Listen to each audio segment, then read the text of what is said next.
Mateo, ang henyo. Credit to the author. 161 hanggang 70. Ang mga pangalan po na nandito ay galing sa mga name generator.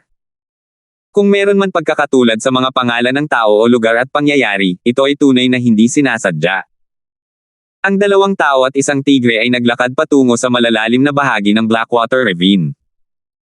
Pagkalipas ng halos 15 minuto, isang napakalaking bangin sa harap ang hamarang sa kanilang daan. Walang daan.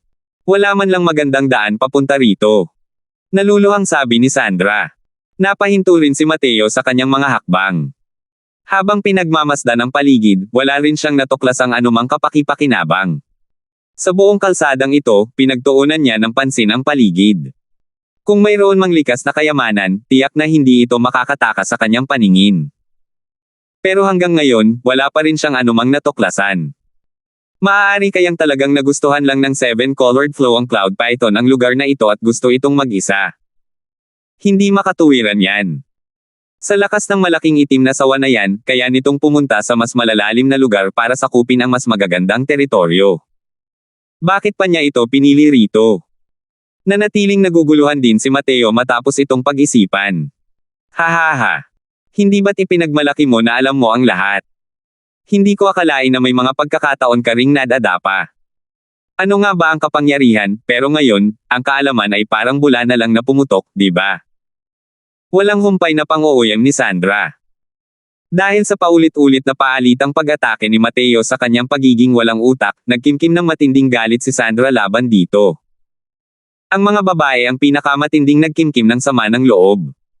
Mas lalo pang nagkimkim ng sama ng loob ang magagandang babae.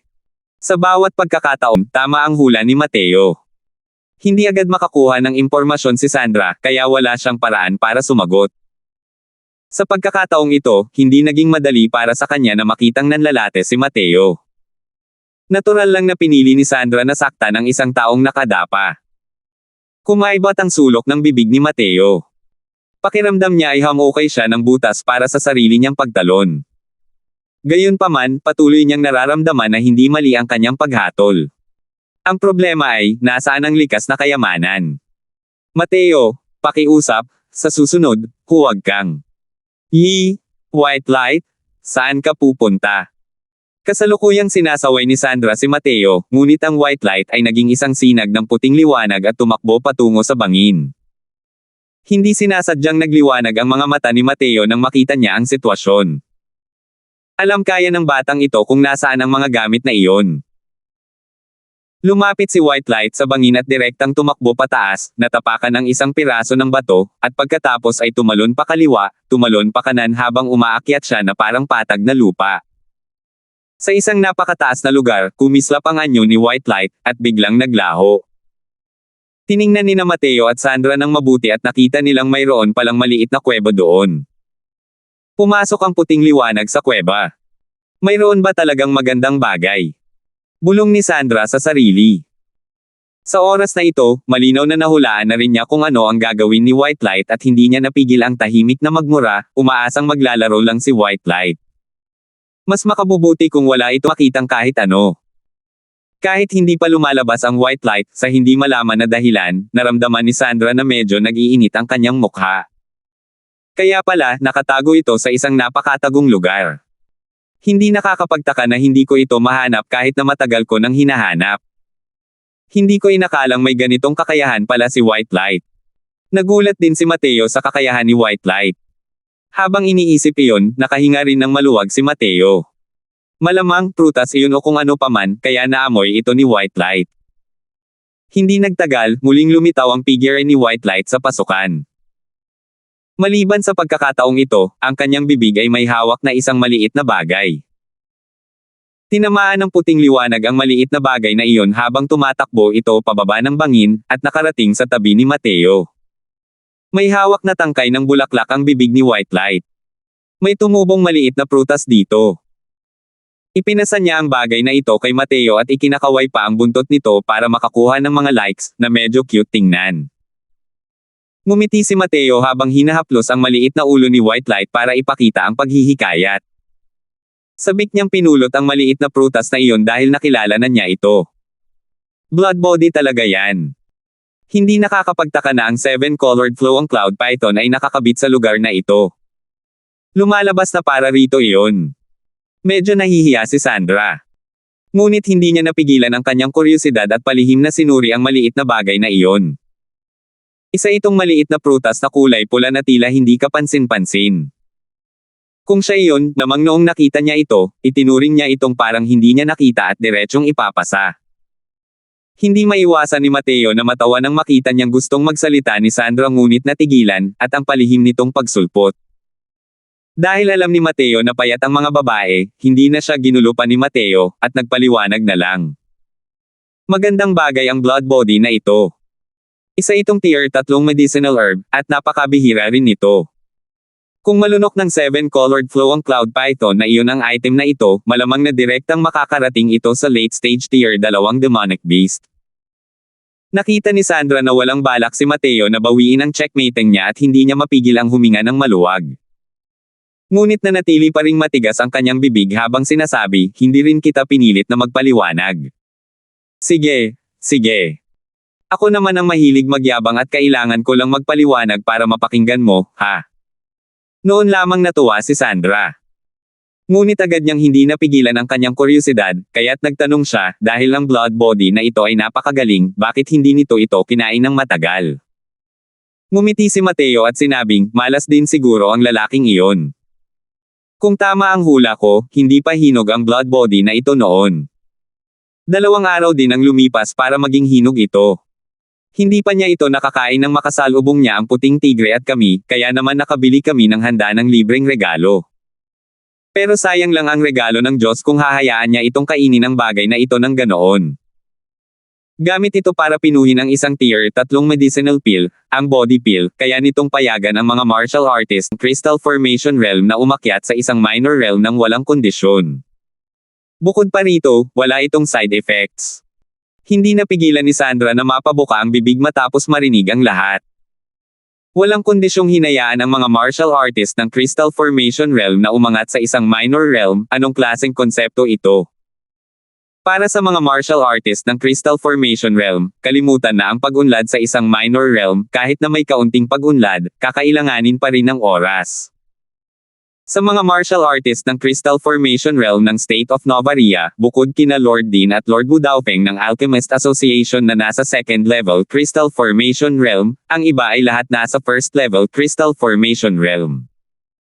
Ang ama ni Sandra na si Gavin, na siyang pinuno rin ng estado ng Novaria, ay nakarating na sa Crystal Formation Realm ng mahigit 20 taon. Gayunpaman, nanatili pa rin siya sa 1st level Crystal Formation Realm. Malinaw kung gaano kahirap para sa mga martial artist ng Crystal Formation Realm na maghangad na sumulong ng isang hakbang. Mayroong 2 mataas na ranggong alchemy grandmaster sa estado ng Novaria, ngunit hindi nila kayang pinuhin ang mga medicinal pills na maaaring magpahintulot sa mga martial artist ng Crystal Formation Realm na direktang makalusot sa isang minor realm. Ngunit, nagawa ito ni Mateo. Kung ipapakita ni Mateo ang gamot na ito sa harap ng mga taong ito, 2 lang ang magiging resulta. Ang una ay ang pagpatay nila kay Mateo, pagkatapos ay lalaban hanggang sa wakas para sa nag-iisang tabletang panggamot na ito.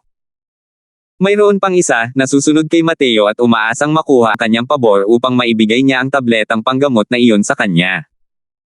Kahit ang 2 matataas na ranggong alchemy grandmaster ay hindi mananatiling tahimik kapag nakita nila ang body pill, tama ba? Sa totoo lang, nang sabihin ni Mateo na matutulungan niya si Afflex na makaabot sa tier 4, wala pa ring gaanong ideya si Sandra, dahil malayo pa iyon sa kanya. Pero para matulungan ang mga martial artist ng Crystal Formation Realm na umangat sa isang minor realm, labis ang pagkabigla na idinulot nito sa kanya. Tiningnan ni Sandra si Mateo nang may sabik na mga mata. Parang pinipigilan niya ang mga salitang lumabas sa dulo ng kanyang dila. Tumawa ng malakas si Mateo at agad niyang nalaman ang iniisip nito. Sabi niya, relax ka lang, kayang pinuhin ng blood body na ito ang kahit 10 body pills. Pagdating ng panahon, mag-iipon ako ng isa para sa tatay mo. Natapos magsalita si Mateo. Namula ang mukha ni Sandra, ngunit nagpapasalamat pa rin siya, salamat. Mapangot siyang sabi ni Mateo, hindi mo man lang ako pinasalamatan tungkol sa sarili mong problema, pero nagpapasalamat ka pa rin sa problema ng ama mong imperial. Talagang nakakaramdam ako ng labis na pasasalamat. Gayunpaman, alam mo rin na nakapasok lang ako sa spirit condensation realm. Dahil gusto kong pinuhin ang body pill, malamang, kailangan ko pa ng ilang araw. Hindi nagalit si Sandra sa pagkakataong ito. Sa halip, dali-dali siyang umiling, huwag magmadali. Huwag magmadali. 162. Ang bangin ng buwan ng Lotes. Isang napakalawak na bangin, na sumasakop sa isang malawak na lugar, ang matatagpuan mahigit 1,000 milya mula sa Endless Forest. Ang radius na 1,000 milya ang limitasyon para sa mga martial artist ng Spirit Condensation Realm. Lalong tataas ang panganib kapag patungo pa sa Hilaga. Ang 1,000 milyang radius ng Endless Forest ay halos teritoryo ng mga Tier 2 demonic beast. Sa napakakaunting lugar lamang magkakaroon ng Tier 3 demonic beast, tulad ng Crimson Summit Ridge. Sa halip, lampas sa radius na 1,000 milya, ang bilang ng mga Tier 3 demonic beast ay magkakaroon ng malaking pagtaas. Sa ilalim ng normal na mga pangyayari, ang mga martial artist ng Spirit Condensation Realm ay talagang ayaw tumawid sa markang ito na 1,000 milya. Karaniwan, ang Lotus Moon Gorge ay isang lupain kung saan kakaunti lamang ang nagdaraan. Ngunit nitong mga nakaraang araw, parami ang mga martial artist na nagtitipon sa Lotus Moon Gorge. Ang kanilang lakas ay lalong lumakas. Mula sa mahihinang martial artist ng first level at second level Spirit Condensation Realm hanggang sa mga martial artist ng 8th level at 9th level Spirit Condensation Realm, napakarami nila rito. Sa kanila, mayroon pang ilang mga martial artist na kapareho ni Luban na nasa half-step Crystal Formation Realm. Pagkatapos, sa kailaliman ng bangin, mahinang umalangaw-ngaw ang mga kakaibang alon. Alam ng lahat na may mga pambihirang likas na kayamanan na malapit ng ipanganak. Sa kabilang panig ng bangin, napakaraming Tier 2 demonic beast ang nagtipon, nakaharap sa kampo ng mga tao sa di kalayuan. Nagpanatili ng medyo pagtitimpi ang magkabilang panig at hindi nag-away. Sa katotohanan, nang magsimula ang pagsiklab ng demonic beast sa Lotus Moon Gorge, ang mga tao at demonic beast ay parehong nagkaroon ng hindi maliit na alitan. Ngunit kasunod ng pagdami ng mga human martial artist at demonic beast at kasabay ng pagdami ng cultivation realm, magkabilang panig ay nahulog sa isang hindi pagkakasundo. Dahil mas makapangyarihang mga eksperto ang lumitaw sa magkabilang panig, kaya mas lalong lumakas ang pagpipigil. Lumitaw ang mga martial artist ng Crystal Formation Realm kasama ng mga human martial artist, habang ang mga Tier 3 demonic beast ay lumitaw din kasama ng mga demonic beast. Kahit hindi na kayang makipag-usap ng mga tao ang mga Tier 3 demonic beast, hindi na mababa ang kanilang katalinuhan. Natural lang, ayaw nilang dumanas ng matinding pagkawala ng kapangyarihan bago pa man isilang ang kayamanan. Ganito rin ang naramdaman ng mga martial artist na tao. Kasalukuyang nakapaligid sina Mateo at Sandra sa mga mababang antas na martial artist na iyon. Kasalukuyan, ang kasuotan ni Mateo at Sandra ay napalitan na ng ordinaryong kasuotan bilang hunter ng demonic beast. Maging ang mukha ni Sandra ay iba na ngayon. Kung hindi, dahil sa kanyang hitsura, napakadaling magdulot ng hindi kinakailangang gulo. Napakaraming eksperto sa lugar na ito. Malinaw na hindi matalinong gawin ang pagkuha ng atensyon ng mga tao. Sa katunayan, noong una ay plinano ni Mateo na hayaan munang makabalik si Sandra, at siya ang pupunta rito ng mag-isa. Ngunit nang banggitin niya na hahayaan munang makabalik si Sandra, nagalit si Sandra at ginamit ang kanyang espada upang makipaglaban kay Mateo. Natural na natalo si Mateo sa resulta, kaya wala siyang ibang nagawa kundi isama ito. Pero, naghain ng kahilingan si Mateo na kahit ano pa ang sitwasyon, kailangan niya itong sundin. Ito ang resulta ng lahat para kay Mateo. Hindi maihahambing ang Lotus Moon Gorge sa dati. Masyadong mahina ang lakas ng dalawa. Mangisda lamang sila sa maputik na tubig. Kung hindi sila magpapakababa, kakainin lamang sila ng iba hanggang sa wala nang matitira kahit buto. Sa oras na iyon, kahit na naroon si Afflex, maaaring wala silang makuhang kalamangan. Sa kasalukuyan, sa panig ng mga tao sa bangin, sila ay karaniwang umiiral sa maliliit na grupo ng tig-3 at tig-5. Bumuo sina Mateo at Sandra ng isang maliit na pangkat. Sa mga grupong ito, dapat silang kabilang sa pinakamababang antas ng pag-iral, kaya malinaw na hindi sila makakakuha ng atensyon ng mga tao. Mateo, nakapagtanong ka ba ng kahit anong impormasyon noong lumabas ka kanina lang? Tanong ni Sandra sa pamamagitan ng mensahe. May narinig ako. Pero karamihan sa mga iyon ay mga chismis lang. Pero, ang talagang nakumpirma na ngayon ay ang isisilang ay dapat na isang kayamanan na may katangiang apoy. Ayon sa mga alon na nagmumula sa kailaliman ng bangin, aabutin lang ito ng 2 araw, sagot ni Mateo. Pero napakaraming tao, at napakalakas nila. Maging ang mga martial artist ng Crystal Formation Realm ay lumitaw din. May pagkakataon ba tayo? Sa simula ay hindi inakala ni Sandra na napakaraming tao ang nagtitipon dito. Akala niya ay isa lamang itong ordinaryong kayamanan. Sino ang mag-aakala na pagdating nila, makakakita sila ng napakaraming Spirit Condensation Realm martial artists, na agad na magpapahina sa kanilang kalooban. Napakaraming eksperto. Paano nangyaring sila ang may ganitong pagkakataon? Inaamin niyang kahanga-hanga si Mateo, pero napakababa naman ang kanyang cultivation realm. Hindi pa problema ang pakikitungo sa 1 o 2 tao, pero sa dami ng tao, paano sila dapat kumilos? Bukod pa rito, ang kasalukuyang distribusyon ng lupain ay ganap na hinati-batay sa lakas. Ang mga martial artist na half-step Crystal Formation Realm, 9th level, 8th level Spirit Condensation Realm ay nasa pinakaloob na bahagi.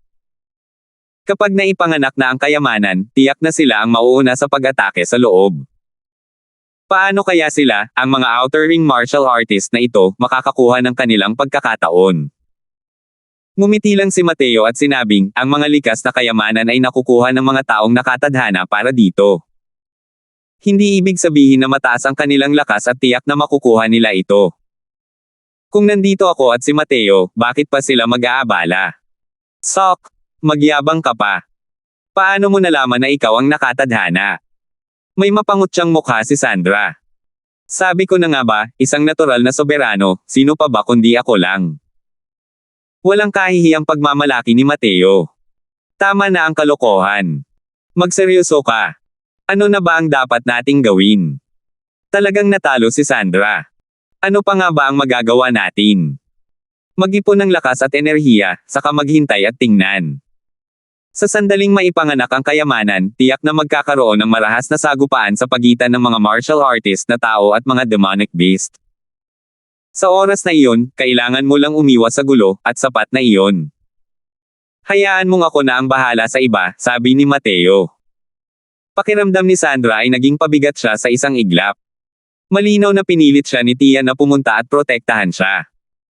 Pero hanggang ngayon, bakit pakiramdam ni Sandra ay palaging pinoprotektahan siya ni Mateo? Bukod pa rito, hindi na niya kayang talunin si Mateo sa kasalukuyang lakas. Hindi na niya kailangan ang proteksyon nito. Masyadong mabilis na nagbago ang mundong ito. Habang nagmumura si Sandra sa loob-loob niya, isang ingay ng mga boses ang narinig. Napakahusay na mga tabletang panggamot. Mga dekalidad na tabletang panggamot. Ang mga produkto ng Black Star Manor ay talagang pinakamahusay. Tier 2 Chi Returning Pill, Tier 2 Heart Protecting Pill, Tier 2 Healing Medicine, Tier 2 Detoxification Pill. Lahat ng uri ng tabletang panggamot ay mabibili. Sigaw ng isang martial artist na nakasuot ng kulay abo. Ang sigaw na ito ay agad na nakakuha ng atensyon ng maraming martial artist. Karamihan sa mga martial artist na ito ay mga demonic beast hunter na matagal nang gumagala sa Endless Forest. Halos wala na ang lahat ng kinakailangang gamot sa kanilang mga katawan. Ang biglang paglitaw ng isang negosyante ng gamot sa oras na ito, natural lamang na nagdulot ito ng matinding kaguluhan. Nang marinig ni Mateo na may nagbebenta ng mga gamot, hindi niya maiwasang tumingin sa paligid. Maraming tao na ang nakapalibot sa kanya. Sa oras na ito, marahil ay maaaring magligtas ng mga buhay ang isang gamot. Gayunpaman, bahagyang gumalaw ang ilong ni Mateo at naamoy na niya na peke ang mga medicinal pills na iyon. Bagamat ang panlabas na anyo ay halos kapareho ng ilang medicinal pills mula sa Black Star Manor, ang mga medicinal effect nito ay malamang na wala pang 50% ng mga ito. Ngumiti lang si Mateo at hindi na inabala ang mga nangyayari doon. Ang kailangan niya ngayon ay manatiling kalmado, hindi maging sikat. Tila nakita ni Sandra na may mali at hindi niya napigil ang magtanong, bakit kang nginingiti-ngiti dyan? May problema ba ang taong yan? Walang problema sa tao, ang problema ay nasa mga gamot. Pero ang pagkain ng mga ito ay hindi naman makakapatay ng tao, kaya hayaan mo na siya, walang pakialam na sabi ni Mateo. Hindi pwede. Paano mo naman naintindihan? Si Sandra ay kahit papaano ay isang alchemist, ngunit wala siyang makitang anumang problema. Walang problema ang mga sangkap ng medicinal pill. Nilagyan lang ito ng misty water noong pinipino. Ang bahaging orihinal na kayang magpino ng isang medicinal pill ay pinipino niya sa 4 o 5 tableta. Natural na mas malala ang epekto ng medisina, paliwanag ni Mateo. Nakita mo ba iyon sa isang sulyap? Gulat na tanong ni Sandra. 163. Hindi ko nakita, pero naamoy ko, itinuro ni Mateo ang ilong niya at sinabi. Pero walang amoy ang misty water. Paano mo ito naamoy? Manghang tanong ni Sandra. Walang amoy ang misty water, pero kapag hinaluan ng mga gamot, maglalabas ito ng bahagyang kakaibang bango, sabi ni Mateo. Pero ang layo-layo mo roon. May ilong ka ba na parang aso? Gulat na gulat si Sandra. Umikot ang mga mata ni Mateo at hindi rin nakapagsalita. Hindi ka ba makakagawa ng mas mahusay na paghahambing? Ito ay isang kakayahang paulit-ulit na pinagbuti. Hey, sabi ni Mateo nang nakangiti. Ang pagiging sensitibo ni Mateo sa mga gamot ay nakaukit ng malalim sa banal na kaluluwa matapos ang paulit-ulit na pagpapatigas. Halos lahat ng uri ng halamang gamot. Natutukoy niya ito ng may sensitibong pag-unawa. Sa halip na sabihing amoy iyon, dapat sana'y likas na reaksyon iyon ng kanyang banal na kaluluwa. Pagkatapos ng insidente noong nakaraan, hindi na pinagdudahan ni Sandra si Mateo. Ang lalaking ito, basta't may kinalaman ito sa mga gamot o mga sangkap na herbal, ang kanyang mga hula at paghatol ay halos 100% tumpak. Hindi siya kailanman nagkamali. Sabi niya may problema raw ang mga gamot na ito, kaya siguradong may problema rin ang mga gamot na ito. Gayunpaman, sinundan ni Sandra si Mateo at hindi nag-alala na may problema ang mga medicinal pills. Sino ang mag-aakala kung gaano karaming medicinal pills ang pino ng lalaking ito para sa biyaheng ito? Parang walang katapusan ang mga ito. Alam ni Sandra na malinaw na isang araw lang ang inihanda ni Mateo. Saan nanggaling ang napakaraming gamot? Pakiramdam ni Sandra ay lalong nagiging interesado siya kay Mateo. Habang tumatagal na hindi niya maintindihan si Mateo, lalo niya itong gustong intindihin. Anong klaseng pakiramdam ito? Nag-uusap sina Mateo at Sandra rito, pero ang negosyo ng negosyante ng gamot na iyon ay napakaganda. Marami siyang ginagawa. Ito kuya, hindi ka ba bibili ng mga tibaltas? Sa panahon ng krisis, ang mga gamot na ito ay maaaring magligtas ng mga buhay. Ang mga gamot ko ay pawang mga produkto ng Black Star Manor. Ang mga epekto ng gamot ay talagang pambihira. Matapos maging abala ang negosyante ng medicinal pill ng ilang panahon, sinimulan niyang ibenta ang kanyang mga medicinal pill sa isang malamig ang mukha na demonic beast hunter. Matagal nang napansin ni Mateo ang mga ngaso ng demonyong halimaw na iyon. Nang nagkukumpulan ng iba para bumili ng mga gamot, hindi siya gumalaw. Hindi lang siya hindi gumalaw, wala ni isa sa 4 na tao sa kanyang maliit na grupo ang gumalaw. Hindi ako naniniwala. Mahinang sinabi ng malamig na mukha ng lalaki ang 2 salitang ito. Kapatid, itong mga gamot ko ay mga dekalidad na gamot. Alam mo rin ang mga tableta ng Black Star Manor. Walang kapantay ang mga ito sa estado ng Novaria. Paulit-ulit na pinupuri ng nagtitinda ng gamot ang magagandang katangian ng mga gamot ng Black Star Manor. Nang marinig ang masigasig na papuri ng nagtitinda ng gamot sa Black Star Manor, medyo nakaramdam din ng pagkadismaya si Mateo. Gayunpaman, naunawaan din niya na nagnenegosyo siya. Ang pagyayabang ng kaunti ay isang pangangailangan. Ngunit hindi ngayon ang oras para magalit, kaya pinigilan niya ito. Matapos mahinahong makinig ang demonic beast hunter na iyon sa pagmamalaki ng nagbebenta ng medicinal pill, mahina pa siyang nagsalita, hindi ako bibili. Sabi ko, kapatid, bakit? Medyo nawala ng sigla ang nagtitinda ng gamot. Tumingin sa kanya ang demonic beast hunter na iyon sinabing, mga medicinal pills lang ng Fragrant Medicine Pavilion ang binibili ko at wala ng iba. Nang marinig iyon ni Mateo, agad siyang nakaramdam ng ginhawa. Mayroon pa ring mga taong may malinaw na pag-iisip sa mundong ito. Nang masabi niya ito, nalungkot ang nagtitinda ng gamot. Kapatid, hindi naman sa sinisisi kita, pero malapit nang magsara ang Fragrant Medicine Pavilion. Bakit ka kumakapit sa punong iyan? Sa nakikita ko, bago mag-isang buwan, tiyak na magsasara ang Fragrant Medicine Pavilion. Hindi ka ba kakain ng gamot sa hinaharap, kapatid?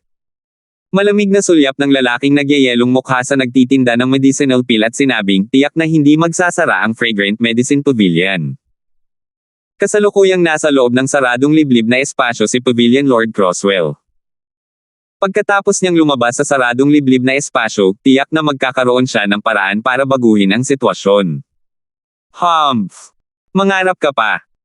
Sino ba ang hindi nakakaalam na wala ng lakas ang Fragrant Medicine Pavilion para iligtas ang sitwasyon? Ilang araw na ba ito? Nanatiling tahimik ang Fragrant Medicine Pavilion sa buong panahong ito, habang ang Black Star Manor ay umaasa na sa Essence Gathering Pill para ganap na mangibabaw sa merkado ng medicinal pill ng estado ng Nova Ria. Sa hinaharap, ang Black Star Manor ang magiging monopolyo. Bukod pa rito, si Manor Lord Wagner ay palaging sumusupil kay Henry pagdating sa cultivation realm. Ano ang inaasahan ng Fragrant Medicine Pavilion para makabawi? Tumawa ng malamig ang lalaking may malamig na mukha. Ano naman? Mukhang marangal at kagalang-galang ang Black Star Manor, pero malinaw sa puso ng lahat kung gaano karaming maruruming bagay ang palihim nilang ginawa. Si Lord Croswell ng Pavilion ay may mabait na puso at isipan. Tinatrato niya kaming mga mangangaso ng demonyong hayop na parang magkapatid. Naniniwala ako na may mga mata ang langit. Tiyak na malalampasan ng Fragrant Medicine Pavilion ang krisis na ito. Matapos sabihin ng lalaki ang lahat ng ito, hindi sinasadyang lumitaw ang mga mapanghihinayang na ekspresyon sa mga mukha ng mga orihinal na bumili ng mga gamot. Marami sa kanila ang nakatanggap ng libingan ng Fragrant Medicine Pavilion, ngunit ang kanilang suporta para sa Fragrant Medicine Pavilion sa panahong ito ay mas mababa kaysa sa maliit na pangkat na ito. Humph! Ang kapal talaga ng ulo mo. Sige, huwag kang bibili ngayon. Sa hinaharap kahit magmakaawa ka pa na bumili sa akin, hindi rin kita ibebenta. Pagkatapos, iwinaksi ng nagtitinda ng gamot ang kanyang manggas at umalis.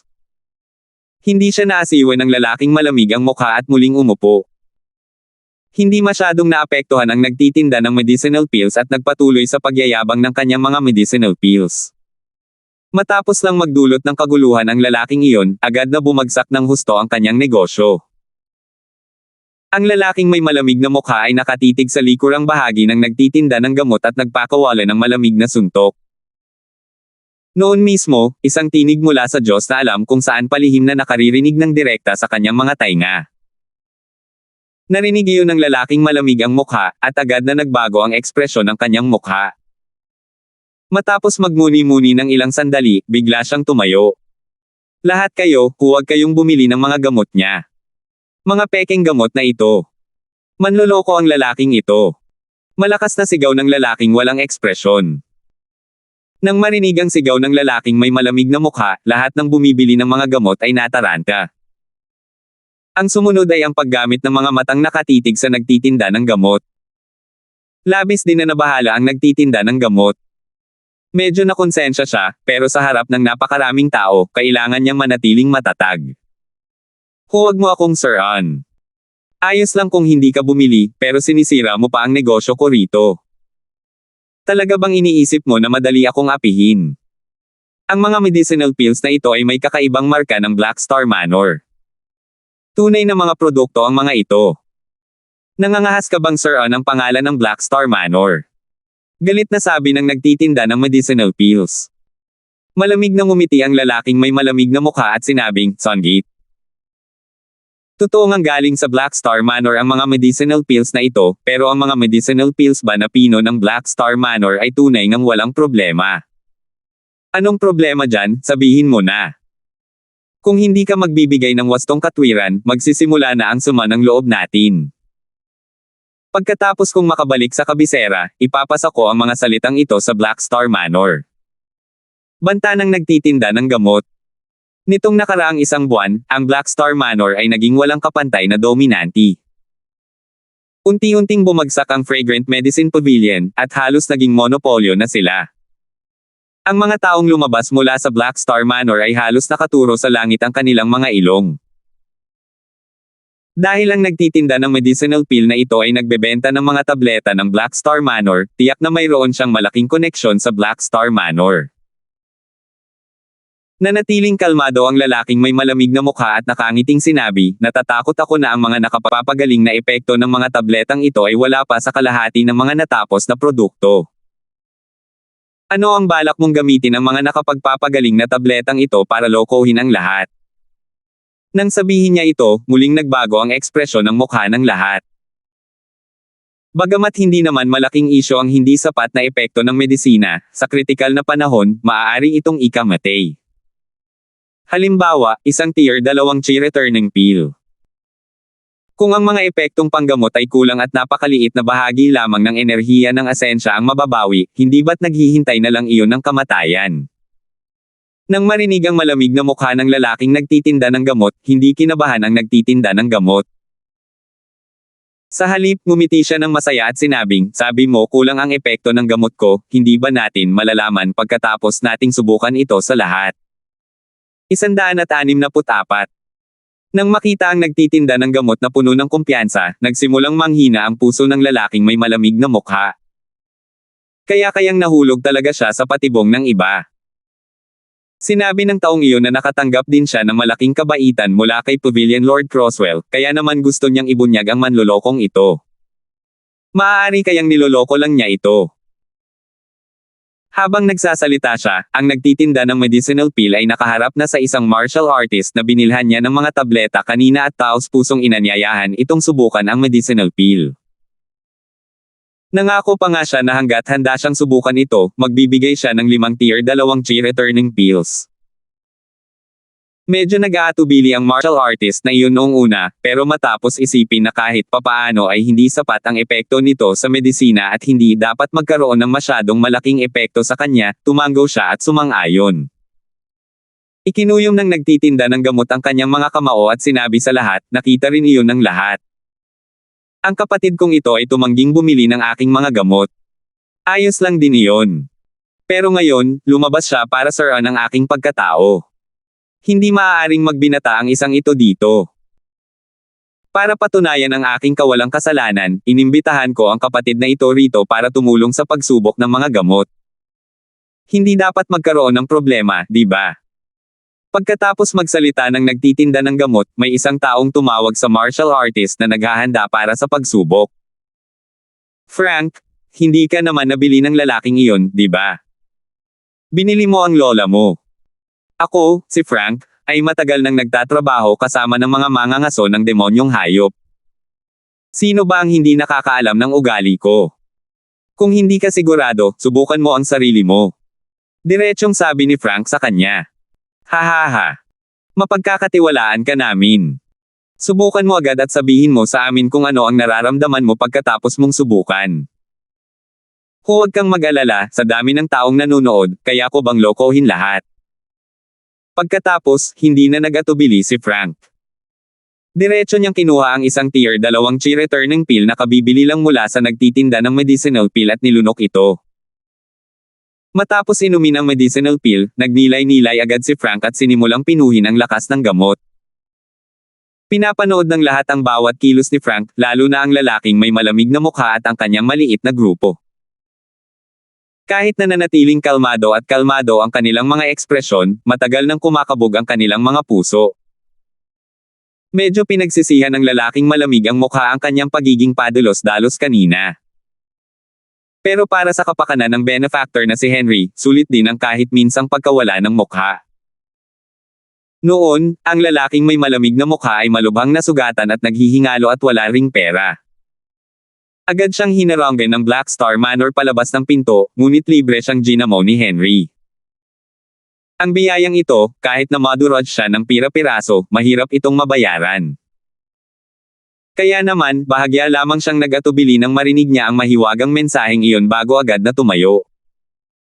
Ang pagkakamali ay katumbas ng pagkawala ng mukha kahit isang beses lang. Sa pinakamatagal, hindi siya sasali sa operasyong ito ng pagsamsam ng kayamanan. Pero kung totoo man ito, magiging malaking dagok ito sa reputasyon ng Black Star Manor, at magiging pagkakataon din para makabangon ang Fragrant Medicine Pavilion mula sa mga patay. Handa siyang sumugal. Mateo, bakit alam din ng lalaking malamig ang mukha na peke ang mga medicinal pills? Maaari kayang ang mga pamantayan niya ay nasa antas mo. Hindi mapigilan ni Sandra ang pagkamangha nang makita niya ang sitwasyong ito habang ginagamit ang kanyang boses upang magtanong. Ngumiti si Mateo at sinabi ko na sa kanya. Alam kong kagagawan mo yun. Pero bakit kanya pakikinggan, estranghero ka. Sinusubukan ko lang siya, hindi ko akalain na talagang tatayo siya. Pwede ko na siyang hayaang kunin ni Papa bilang retainer o kung ano pa man pagkatapos niyang bumalik. Panahon na rin para alagaan ng ating pamilya Croswell ang sarili nating mga puwersa. At ngayon, gawin na lang natin ito bilang unang hakbang sa pagpuksa sa Black Star Manor, walang pakialam na sabi ni Mateo. Ikaw. Narinig ni Sandra ang lahat ng sinabi ni Mateo, ngunit mas lalong naging pangit ang ekspresyon ng kanyang mukha.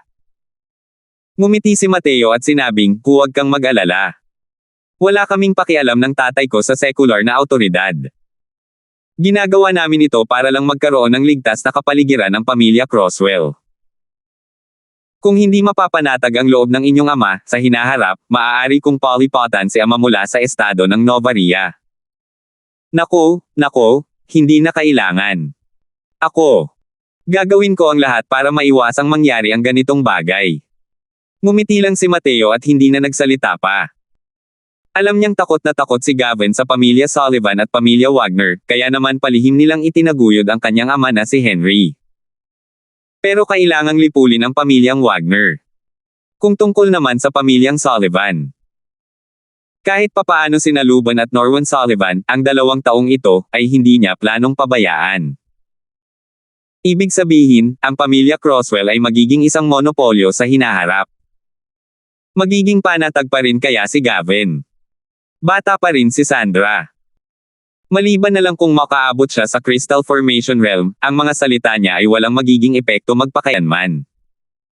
Habang nagsasalita, natapos na ni Frank ang pagpipino. Iminulat niya ang kanyang mga mata, at lahat ay nakatitig sa kanya. Tumayo si Frank at dahan-daang ibinuka ang kanyang bibig upang sabihin, walang problema sa medicinal pill.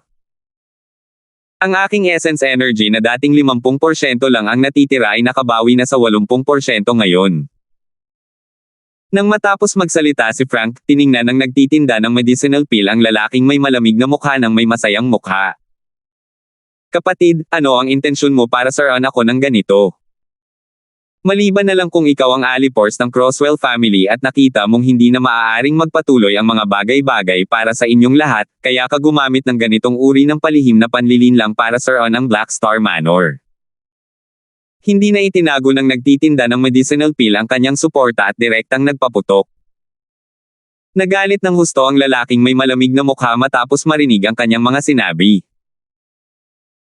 Ang nagtitinda ng gamot na ito ay may masamang motibo at gustong gumawa ng maling paratang para tuluyang masira ang reputasyon ng Fragrant Medicine Pavilion. Paano niya matitiis? Nang akmang kikilos na ang lalaking may malamig na mukha, narinig niya ulit ang misteryosong boses na iyon. Huwag kang magmadali. Hinayaan mo si Frank na subukan mong gamitin ang enerhiya ng asensya. Nang marinig muli ang boses na ito, bahagyang kumalma ang puso ng lalaking may malamig na mukha. Siguro hindi siya niloloko ng lalaking ito. Frank, subukan mo ang ilang galaw at tingnan mo kung may pagbabago sa enerhiya ng asensya. Biglang sigaw ng lalaking may malamig na mukha. Nang marinig ito nagtitinda ng medicinal pill, agad na nawala ang dating kasiyahan, at hindi niya napigil ang magalit ng husto. Ang lalaking ito. Bastos talaga. Wala tayong sama ng loob. Nagsabi lang ako ng ilang pangungusap tungkol sa Fragrant Medicine Pavilion. Bakit mo ba paulit-ulit akong kinakalaban? Talaga bang nataman ko ang target?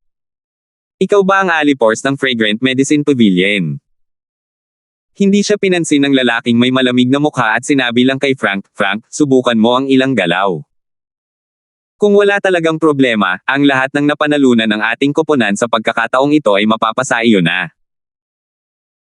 Talagang isinugol ng lalaking walang ekspresyon ang lahat at direktang kinuha ang lahat ng natamo mula sa operasyon sa pagkakataong ito bilang bargaining chip. Nagbago ang ekspresyon ng nagtitinda ng gamot nang marinig niya ito at akmang pipigilan na sana ito nang marinig niyang humajejek si Frank at sinabing, "Kervan, sinabi mo. Sige, susubukan ko ang ilang galaw." Nang matapos at hindi na hinintay ang pagpigil sa kanya ng nagtitinda ng gamot, direkta siyang nagpakawala ng ilang kutsilyong may palaso. Sino ang mag-aakala na pagkatapos matamaan ng ilang kutsilyong palma, malaki ang ipinagbago ng mukha ni Frank? Ito.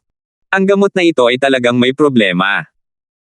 Ang paggasta ng enerhiya ko sa asensya ay 3 hanggang 4 na beses na mas mabilis kaysa sa normal. Sigaw ni Frank. Ang mga salitang ito ay parang paghagis ng bomba. Lahat ng tingin ng mga martial artist ay nakatuon sa nagtitinda ng medicinal pill. Mali. Mga malisyosong paninirang puri. Ang ko ay walang problema sa mga gamot ko. Ito. Siguro ay nagsabuatan kayo. Nanatiling matigas ang ulo ng nagtitinda ng gamot at tumangging aminin ito. Layuan mo ang tiyuhin mo. Ako, si Frank, ay matagal nang nagtatrabaho sa trabahong ito, wala pang nagsabi niyan tungkol sa akin, na iyong ama. Nagbenta ka ng peking gamot sa akin, na iyong ama, at sinabi mo pa na sinisiraan ka ng iyong ama. Mga kapatid, sige, sir-on mo siya. Hindi sinasadyang nagalit si Frank at malapit nang tawagin ang kanyang pangkat upang sir-on ang nagtitinda ng gamot na iyon. Labis na nabahala ang nagtitinda ng gamot at likas na gustong tumakbo. Ngunit ang paligid ay napapaligiran ng mga mangangaso ng demonyong halimaw, saan kaya dapat tumakas? Teka. Akmang kikilos na ang grupo ni Frank nang pigilan ito ni Kervan. 165. Ano? Kervan, hindi mo naman siya pinoprotektahan sa pagkakataong ito, di ba? Tanong ni Frank sa matigas na tono. Nag-uumapo ang emosyon ng mga sandaling iyon. Si Frank mismo ang taong niloko. Natural lang na hindi maganda ang tono ng pananalita niya. Gayunpaman, hindi ito ikinabahala ni Kervan. Malamig lang niyang sinabi, "Frank, hayaan mo na ako. May mga paraan ako para isuko niya ang lahat." Sa oras na iyon, hindi pa huli ang lahat para harapin siya. Habang nagsasalita, tumingin si Kervan sa nagtitinda ng gamot. Ang napakalamig na titig na iyon ay hindi sinasadyang nagpanginag sa nagtitinda ng gamot. Nang sabihin iyon ni Kervan, hindi na nagpumilit si Frank. Nagpunas siya ng alikabok at sinabing, "Sige, ikaw ang bahala." Tumingin si Kervan sa nagtitinda ng gamot at malamig na nagtanong, "Susuko ka ba, o gusto mong ako ang kumilos?"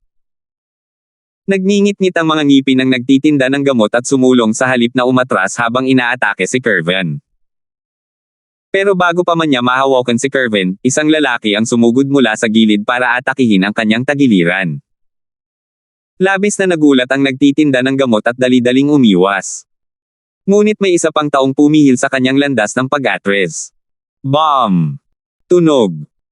Tinamaan sa likod ang nagtitinda ng medicinal pill at napahiga habang sumusugod patungo kay Kervan. Isang malakas na suntok ang sumalubong sa kanya, sa tiyan. Napaawang ang bibig ng nagtitinda ng gamot sa sobrang sakit. Sa sandaling iyon, isang maliit na bagay na hindi ko alam kung saan ang biglang lumabas at saktong dumapo sa loob ng kanyang bibig. Lunok.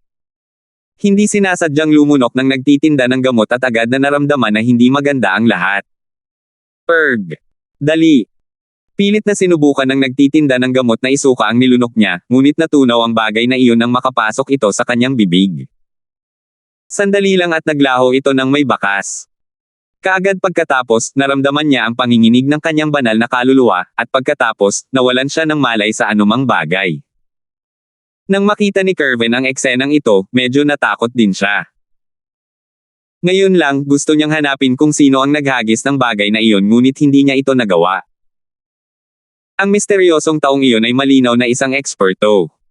Maaari ka nang magtanong ngayon.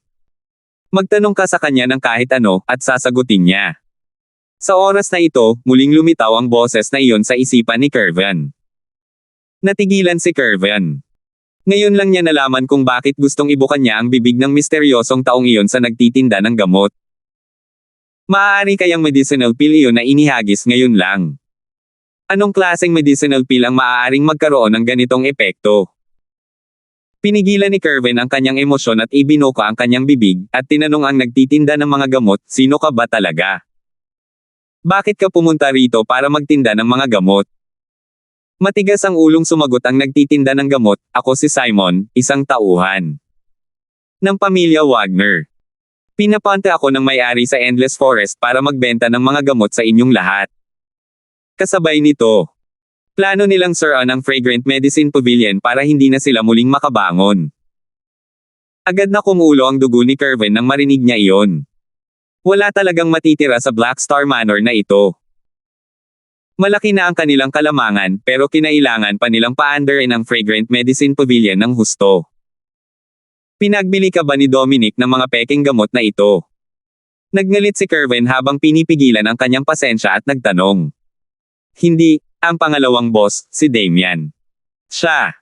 Sabi niya, ang mga mangangaso ng demonic beast na iyon ay pawang. Lahat ay mga kawawang awa, hindi karapat-dapat gumamit ng ganoong kagandang medicinal pills.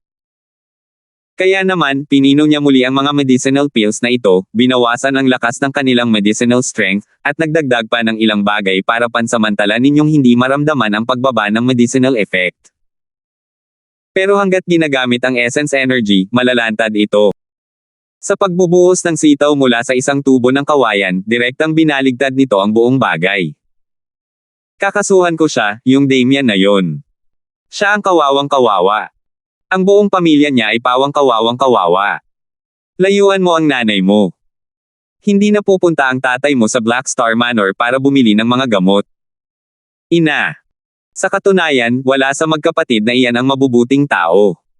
Sino ang sumuporta sa Black Star Manor? Hindi ba tayo, ang mga mangangaso ng demonyong halimaw na ito? Para pagsabihan pa tayong mga kawawang awa. At magbenta pa ng peking gamot. Sa madaling salita, nagngangalit ang sentimiento ng publiko. Dahil dito, ang reputasyon ng Black Star Manor sa mga mangangaso ng demonic beast ay lubos ng nabubulok. Sumunod, nagtanong si Kervin ng ilan pang mga katanungan tungkol sa mga miyembro ng Inner Circle, ngunit walang gaanong alam si Simon. Gayunpaman, may ilan pa rin sa mga nakatagong impormasyon ang nahukay ni Kervin. Tulad ng pagpatay sa mga mangangaso ng demonic beast para pagnakawan sila at iba pa. Ang lahat ng ito ay lalong nakaapekto sa kita ng mga mangangaso ng demonic beast. Malamang na sinakop ng mga mangangaso ng demonic beast na naruroon ang isang malaking porsyento ng mga mangangaso ng demonic beast sa estado ng Nova Ria. May isip ng isa kung ano ang magiging kalagayan ng negosyo ng Black Star Manor sa hinaharap. Maya-maya, biglang nagising si Simon. Nang makita ang hindi mabilang na masasamang titig, agad na nanginig ang kanyang puso. Anong nangyari sa akin kanina? Anong iniisip mong gawin? Isa ako sa mga taga Black Star Manor. Nangangahas ka bang hawakan ako? Nauutol na sabi ni Simon. Tumingin si Frank kay Simon at patuloy na ngumiti. Maliban na lang sa ang ngiti, kahit anong tingnan pa ito, ay hindi mukhang masyadong palakaibigan. Mga kapatid, ang dami nating baniling medicinal pills ngayon lang. Dahil peke ang mga medicinal pills na ito, hindi ba dapat natin itong ibalik sa kanya? Biglang sabi ni Frank sa lahat. Ang mga mangangaso ng demonic beast na ito ay pawang mga bihasa. Nang sabihin niyo ni Frank, nahulaan nila ang intensyon ni Frank at hindi napigil ang pumuri. Kitang-kita ang sumunod na resulta. Si Simon ay napuno ng mga gamot na iyon hanggang sa sumabog siya. Isa itong napakalungkot na wakas. Kuya, sino ba yung taong palihim na nagdidirect sa'yo kanina? Hindi napigil ang magtanong ng isang miyembro ng team ni Kervin dahil sa kuryosidad. Umiling si Kervin at sinabing, hindi ko alam, pero hindi maikakailang eksperto ang taong ito. Hindi ko pa naririnig ang ganitong uri ng sekretong kasanayan sa transmisyon. At ang medicinal pill na iyon na nagpasabi kay Simon ng totoo ay talagang hindi pa naririnig. Sa aking palagay, ang taong ito ay talagang may malalim na relasyon kay Pavilion Lord Crosswell at napakalakas. Tama si Kuya. Ang misteryoso talaga ng taong ito. Ngayon lang, pinagtuunan mo ako ng pansin ng mga tao sa paligid, pero hindi ko man lang nakita ng malinaw kung paano nagawa ng ekspertong iyon na gamitin ang medicinal pill na iyon. Madali lang talagang natunto ng taong ito ang mga peking medicinal pills at mayroon din siyang mga kamangha-manghang medicinal pills. Isa rin siyang eksperto sa alchemy daw. Tumango si Kervin at sinabing, tama. Base sa aking haka-haka, ang taong ito ay may pinakamababang lakas ng alchemy grandmaster. Pero dahil mayroong napakalakas na tulong sa likod ni Pavilion Lord Crosswell, bakit walang anumang paggalaw?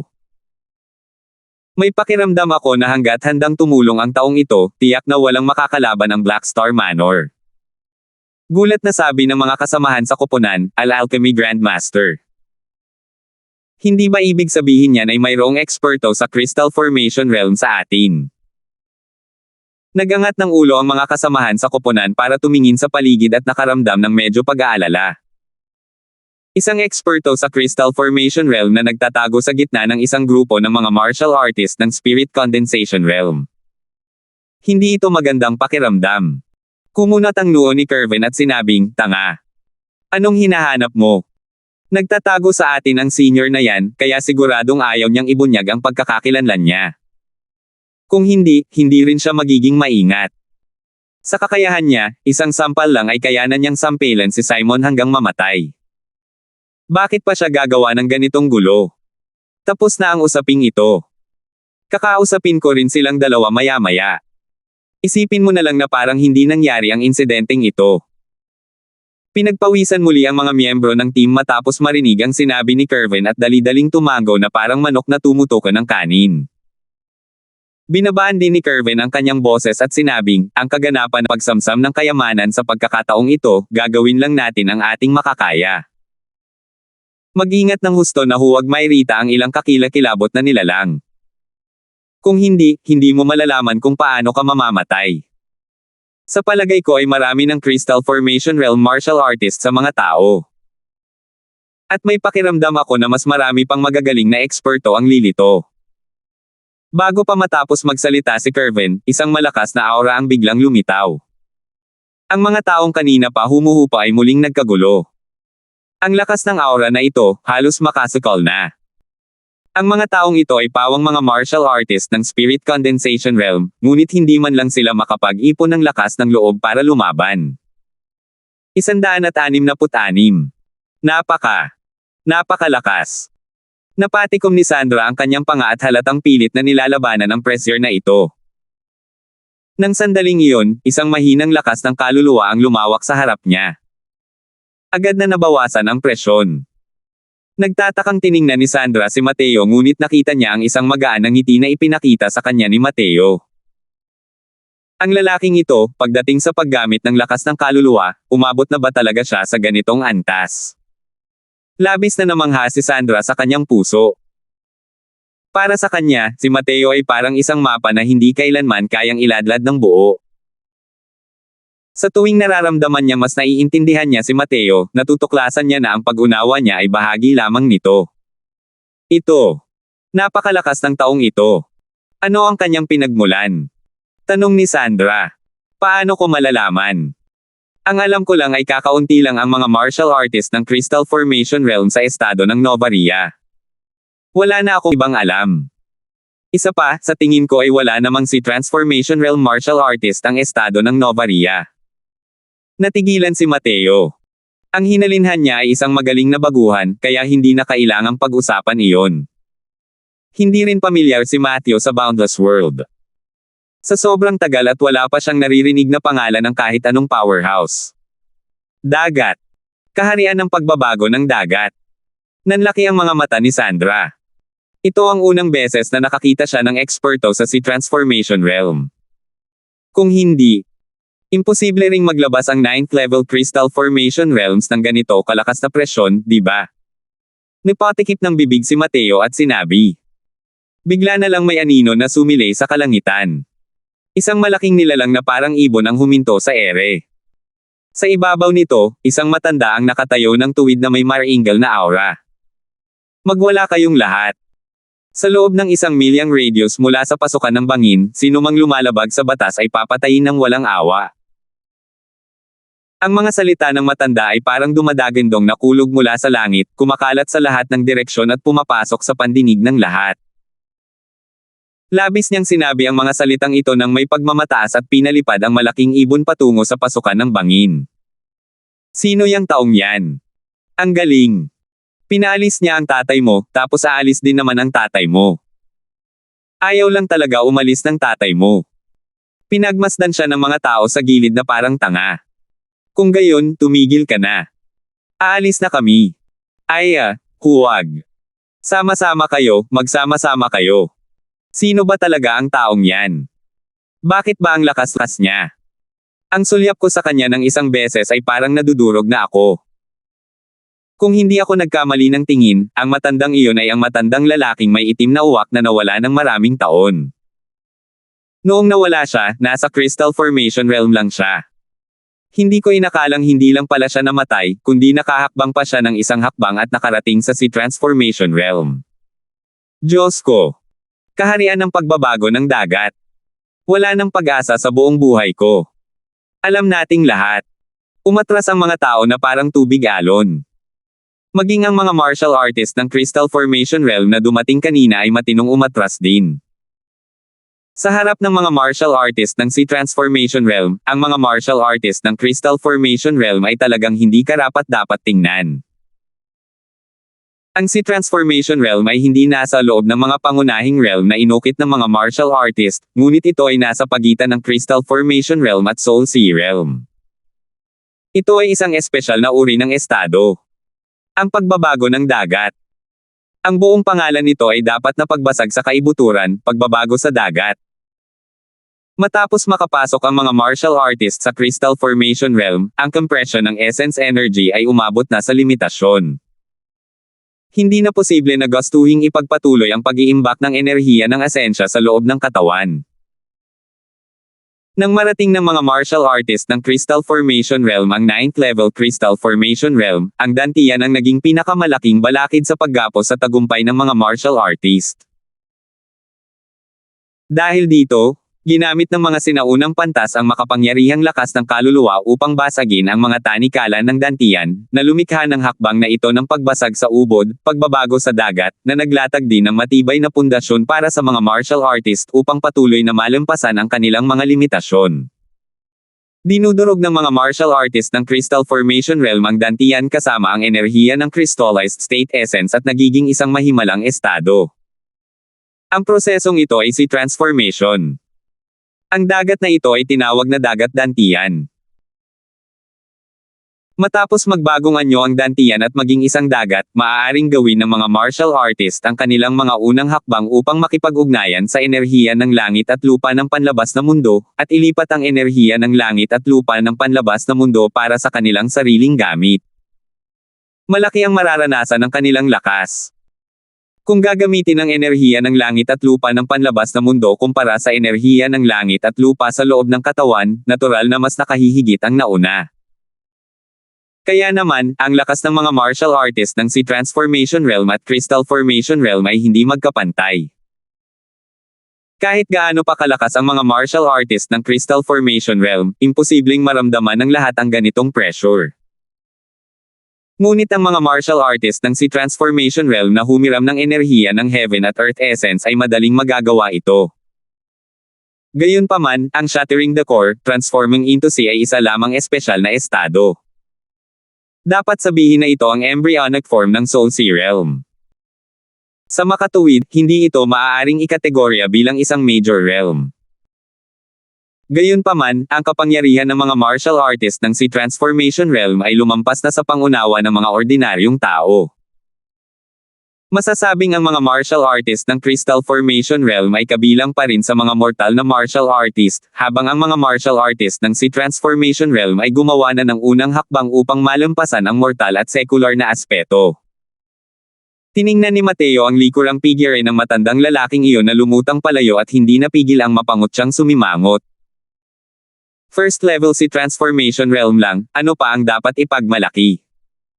Dali-daling tinakpe ni Sandra ang kanyang bibig. Ayaw mo nang mabuhay. Isa yang eksperto sa Sea Transformation Realm. Nang maramdaman ang mahinang amoy na nagmumula sa palad ni Sandra, nakaramdam si Mateo ng lubos na kaginhawahan at sigla. Hindi ba't si Transformation Realm lang? Bigyan mo ako ng 10 taon. Ginagarantiya ko na makakarating ka sa Soul Sea Realm. Gayunpaman, tila masyadong matagal ang 10 taon, sabi ni Mateo. Masyadong mahaba ang 10 taon kaya sinasabi ni Mateo na baka hindi siya manatili sa Boundless World ng 10 taon. Kahit na manatili siya sa Boundless World ng 10 taon, iiwan din niya ang estado ng Novaria sa hinaharap, at iiwan ang Tranquil Cloud Sect. Hindi posible na manatili sa tabi ni Sandra para maging isang yaya. Pero hindi iyon ang iniisip ni Sandra.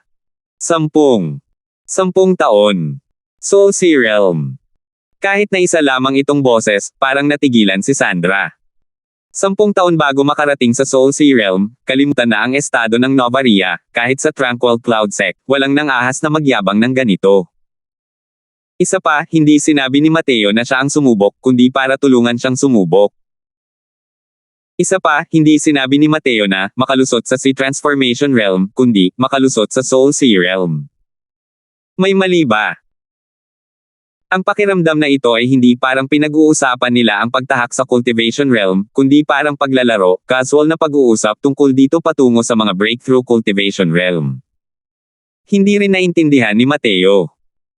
Sumulyap siya kay Sandra at sinabing, masyadong matagal ang 10 taon. Posible rin ang 8 taon. Pero hindi na pwedeng mas mababa pa. Dahil sa talento mo, medyo malakas na ang 8 taon lang.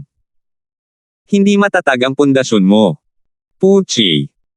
Muntik nang samuka si Sandra ng isang subo ng matandang dugo. Kahit alam niyang kahanga-hanga si Mateo, bakit parang hindi ka panipaniwala ang mga salitang iyon? Hindi rin masisisi si Mateo. Hindi pa naman ganoon katagal ang lumipas simula nang siya ay muling isinilang. Kahit na unti-unti na siyang nakakapag-adjust sa pamumuhay ni Novaria, maraming konsepto pa rin ang hindi nagbabago sa kanyang nakaraang buhay.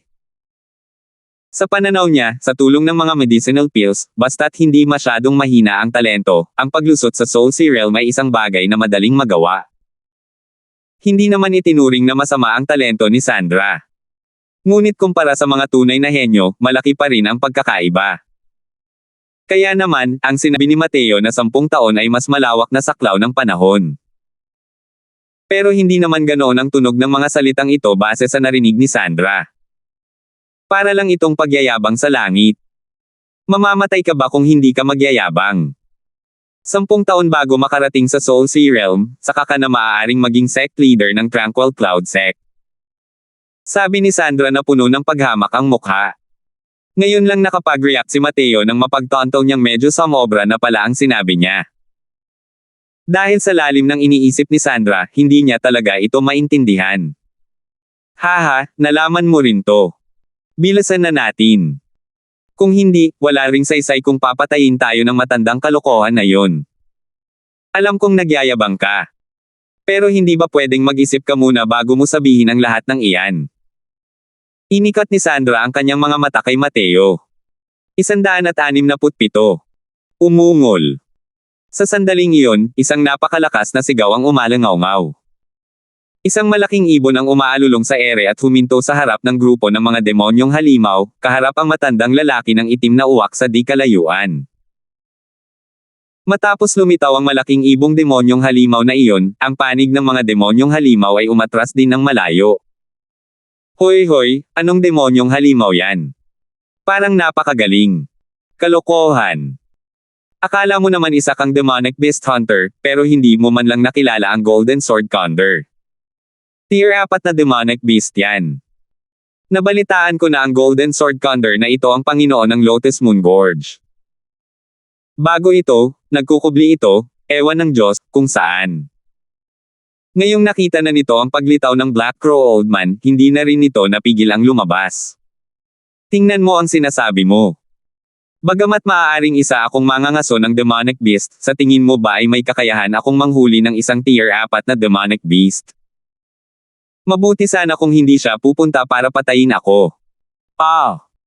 Ang paglitaw ng Golden Sword Condor ay nagdulot din ng kaguluhan sa tabi ng mga martial artist. Noong una, pakiramdam nilang lahat ay malamang nasa Black Crow Old Man na ang kayamanan ngayon. Pero ngayon, isang tier 4 na demonic beast ang lumitaw. May magandang palabas na dapat panoorin ngayon.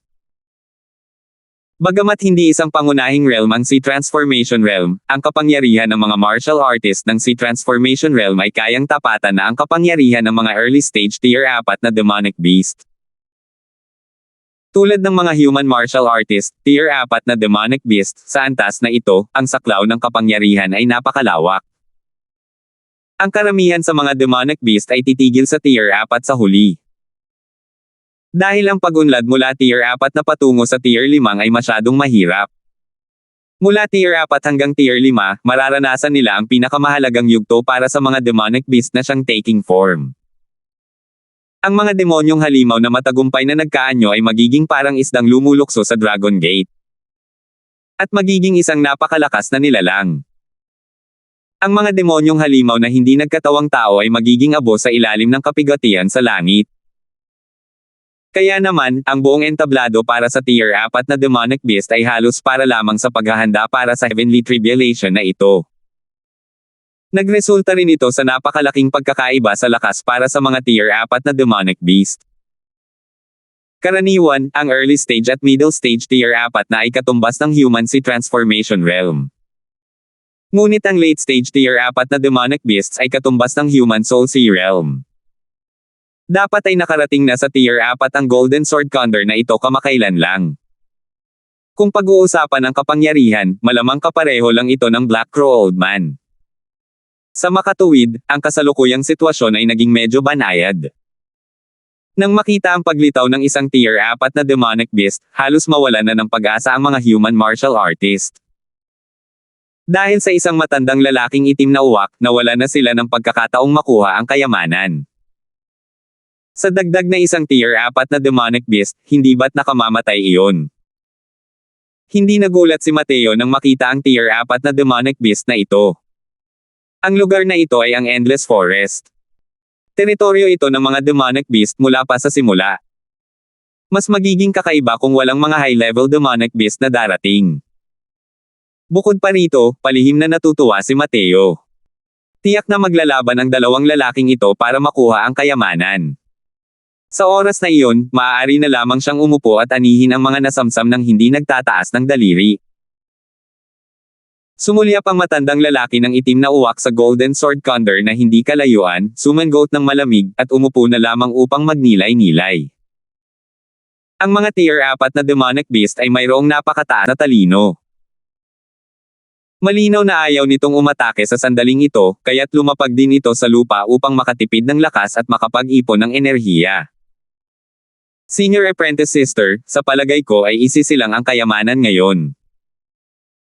Para makaakit ng Sea Transformation Realm at tier 4 na demonic beast, malamang na hindi madali ang kayamanang ito. Maya-maya, mas mabuting pumasok ka na sa spatial artifact. Sa ganitong paraan, mahahanap ko ang kayamanan ng buong lakas. Pakiramdam ko ay napakahalaga sa akin ang kayamanang ito kaya kailangang tiisin ito ng kaunti ni Senior Apprentice Sister, seryosong payo ni Mateo. Mariin na naikuyom ni Sandra ang kanyang panga, at ilang beses na nagbago ang kanyang mukha. Wala pa rin ba siyang maitutulong sa huli? Isang matinding pag-aatubili ang isinilang sa kanyang puso. Pero alam din niya na dahil nandito ang mga eksperto sa Sea Transformation Realm, wala talaga siyang maitutulong kay Mateo. Mabuti na rin na hindi niya ito hilahin pababa. Kahit hindi kahanga-hanga ang lakas ni Mateo, marami pa rin siyang paraan at pamamaraan. Mas ligtas siguro kung mag-isa lang siyang maghahanap ng kayamanan. Fine then. Sa wakas ay pumayag si Sandra. Tuwang-tuwa si Mateo. Dinala niya si Sandra sa isang lugar na walang tao at itinago ito sa loob ng spatial artifact.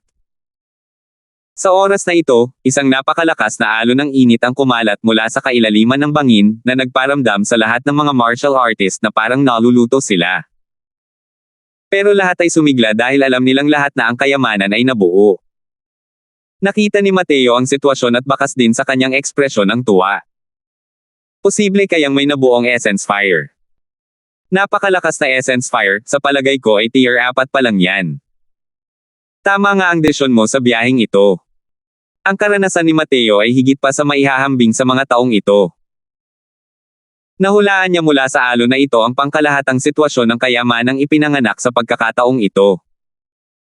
Ang tinatawag na apoy na asensya ay tumutukoy sa buto ng apoy na ipinanganak mula sa langit at lupa. Ang lakas nito ay napakalakas. Sa sandaling magkaroon ng essence fire ang isang martial artist, ang kanilang combat power ay agad natataas. Siyempre, ang kailangan lang ay kaya nilang supulan ang essence fire.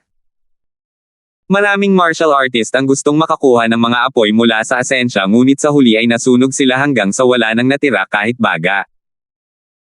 Gayunpaman, may isa pang gamit ng apoy ng asensya, at iyon ay upang tulungan ang mga alchemist sa pagpino ng mga tableta. Ang tier 1 at 2 medicinal pills ay walang mataas na pangangailangan para sa apoy. Ang ordinaryong apoy sa lupa ay kayang matugunan ang pangangailangan. Pero ang paggamit ng earth fire para sa tier 3 pataas na medicinal pills ay magiging lubhang mapilit. Kung tungkol naman sa tier 4 na medicinal pills, ang earth fire ay hindi magiging sapat. Kaya naman, ang pinakapangarap ng isang alchemist ay ang magkaroon ng essence fire. Kahit para sa mga alchemy apprentices at alchemy masters, kung magkakaroon sila ng tier 1 o 2 essence fire, ang success rate at kalidad ng kanilang pill refinement ay tataas ng malaki. Kumpara lang sa bilang ng mga alchemist, napakakaunti ng mga essence fire. Napakakaunti nito na ikinalungkot ng mga tao. Kaya naman, ang karamihan sa mga alchemist ay walang essence fire. Ang dating buhay ni Mateo ay isang alchemy emperor. Tier 9 na essence fire ang pamantayan. Ngunit pagkatapos mamatay ng kanyang katawang laman, hindi na muling nabuhay ang essence fire. Kung nangyari ang inaasahan, ang essence fire na iyon ay malinaw na kinuha ni Carson. Ang apoy na esensyal sa nakaraang buhay ni Mateo ay pinangalan ng Kangli True Fire. Ito ay personal na inihanda para kay Mateo ni Richard. Sa katotohanan, maituturing na lumaki si Mateo sa isang garapon ng pulot. Simula nang makilala niya ang alchemy, mula tier 1 hanggang tier 9, tinutulungan siya ni Richard na ihanda ng maayos ang essence fire. Ang kailangan niyang gawin ay pinuhin ang mga apoy ng asensya na iyon. Mahusay ang ginawa ni Matthew. Pagkatapos lumipas ang matinding init, nagpalitan ng tingin ang matandang lalaki ng itim na uwak at ang gininto ang sword condor at halos sabay na naglakbay patungo sa kailaliman ng Lotus Moon Gorge. Ang ibang mga tao at mga demonyong halimaw ay nangahas lamang na pumasok sa loob sa pamamagitan ng pagsunod sa mga yapak ng iba pagkatapos umalis ng dalawang pangunahing kapangyarihang iyon.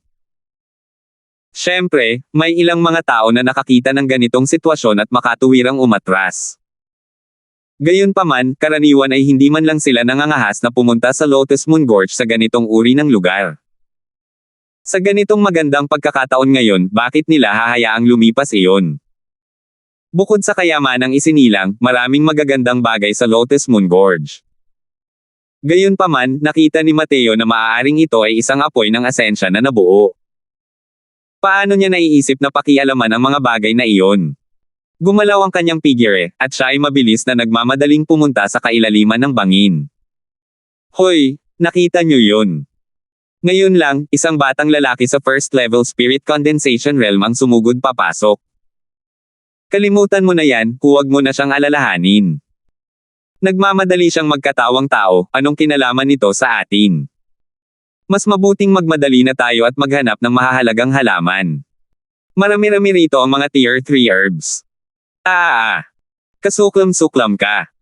Ako ang unang nakakita ng dragon serpentine grass. Habang papasok si Mateo sa loob, lalo niyang nararamdaman na may ilang malalakas na aura sa unahan. Tiyak na sila ang iilang martial artist ng Crystal Formation Realm at ang mga tier 3 demonic beast na iyon. Nag-iisip pa lamang si Mateo kung ano ang gagawin niya nang biglang lumayo si White Light na kanina pa nakasunod sa kanya, sinusundan ng isang maliit na daan, at sumugod papasok. Pipigilan na sana siya ni Mateo nang bigla siyang may maisip.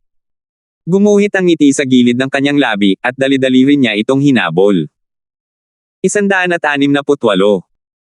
Pawang mga desyerto at matarik na lugar ang dinaraanan ni White Light. Sinundan ni Mateo ang buong daan ngunit halos wala siyang nakasalubong. May kakayahan ba talaga ang maliit na bagay na ito na maghanap ng kayamanan? Lalong naging sigurado si Mateo sa pananaw na ito.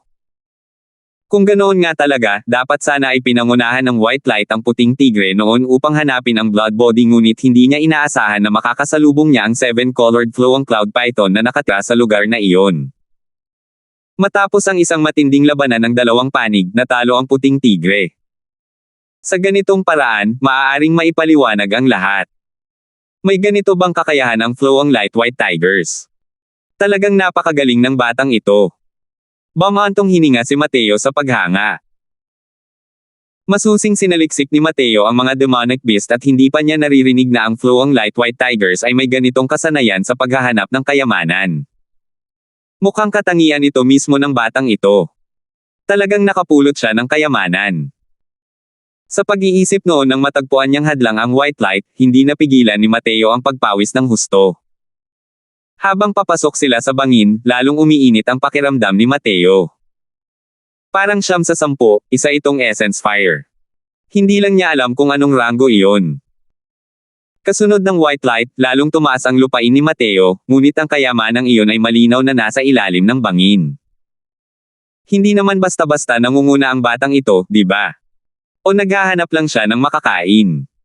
Hindi mapigilan ni Mateo ang pagpuna. Kahit parang unti-unti silang lumalapit sa kayamanang iyon, tila hindi tama ang rutang ito.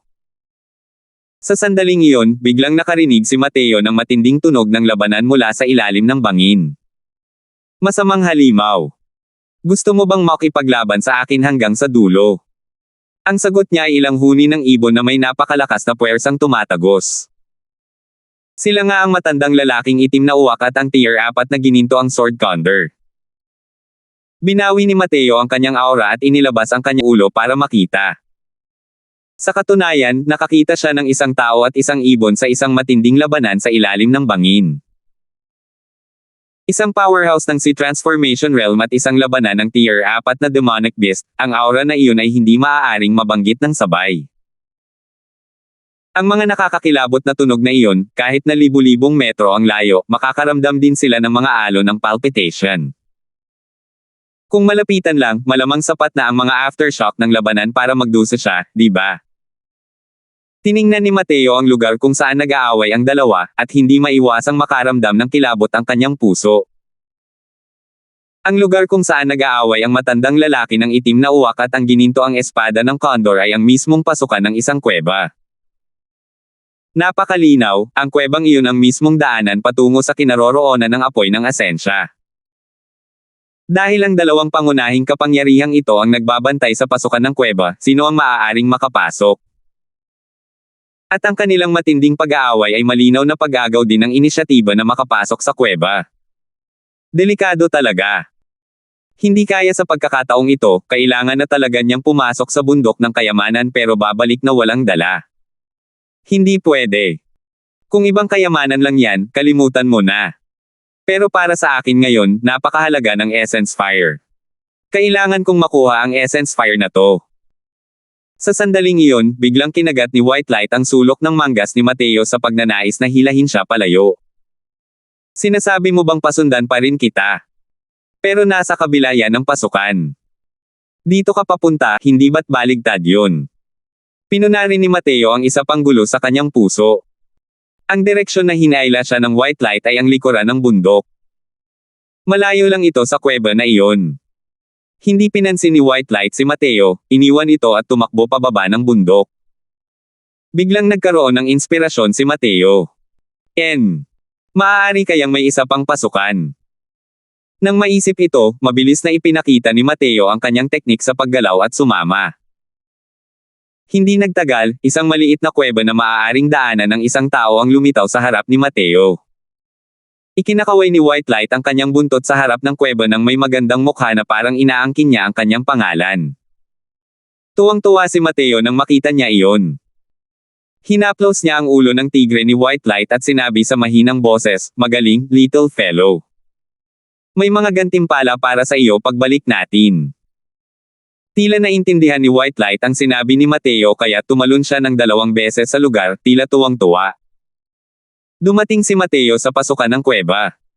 Isang napakalaking init ang nagmula sa harapan niya at muntik na siyang itulak pababa ng bundok.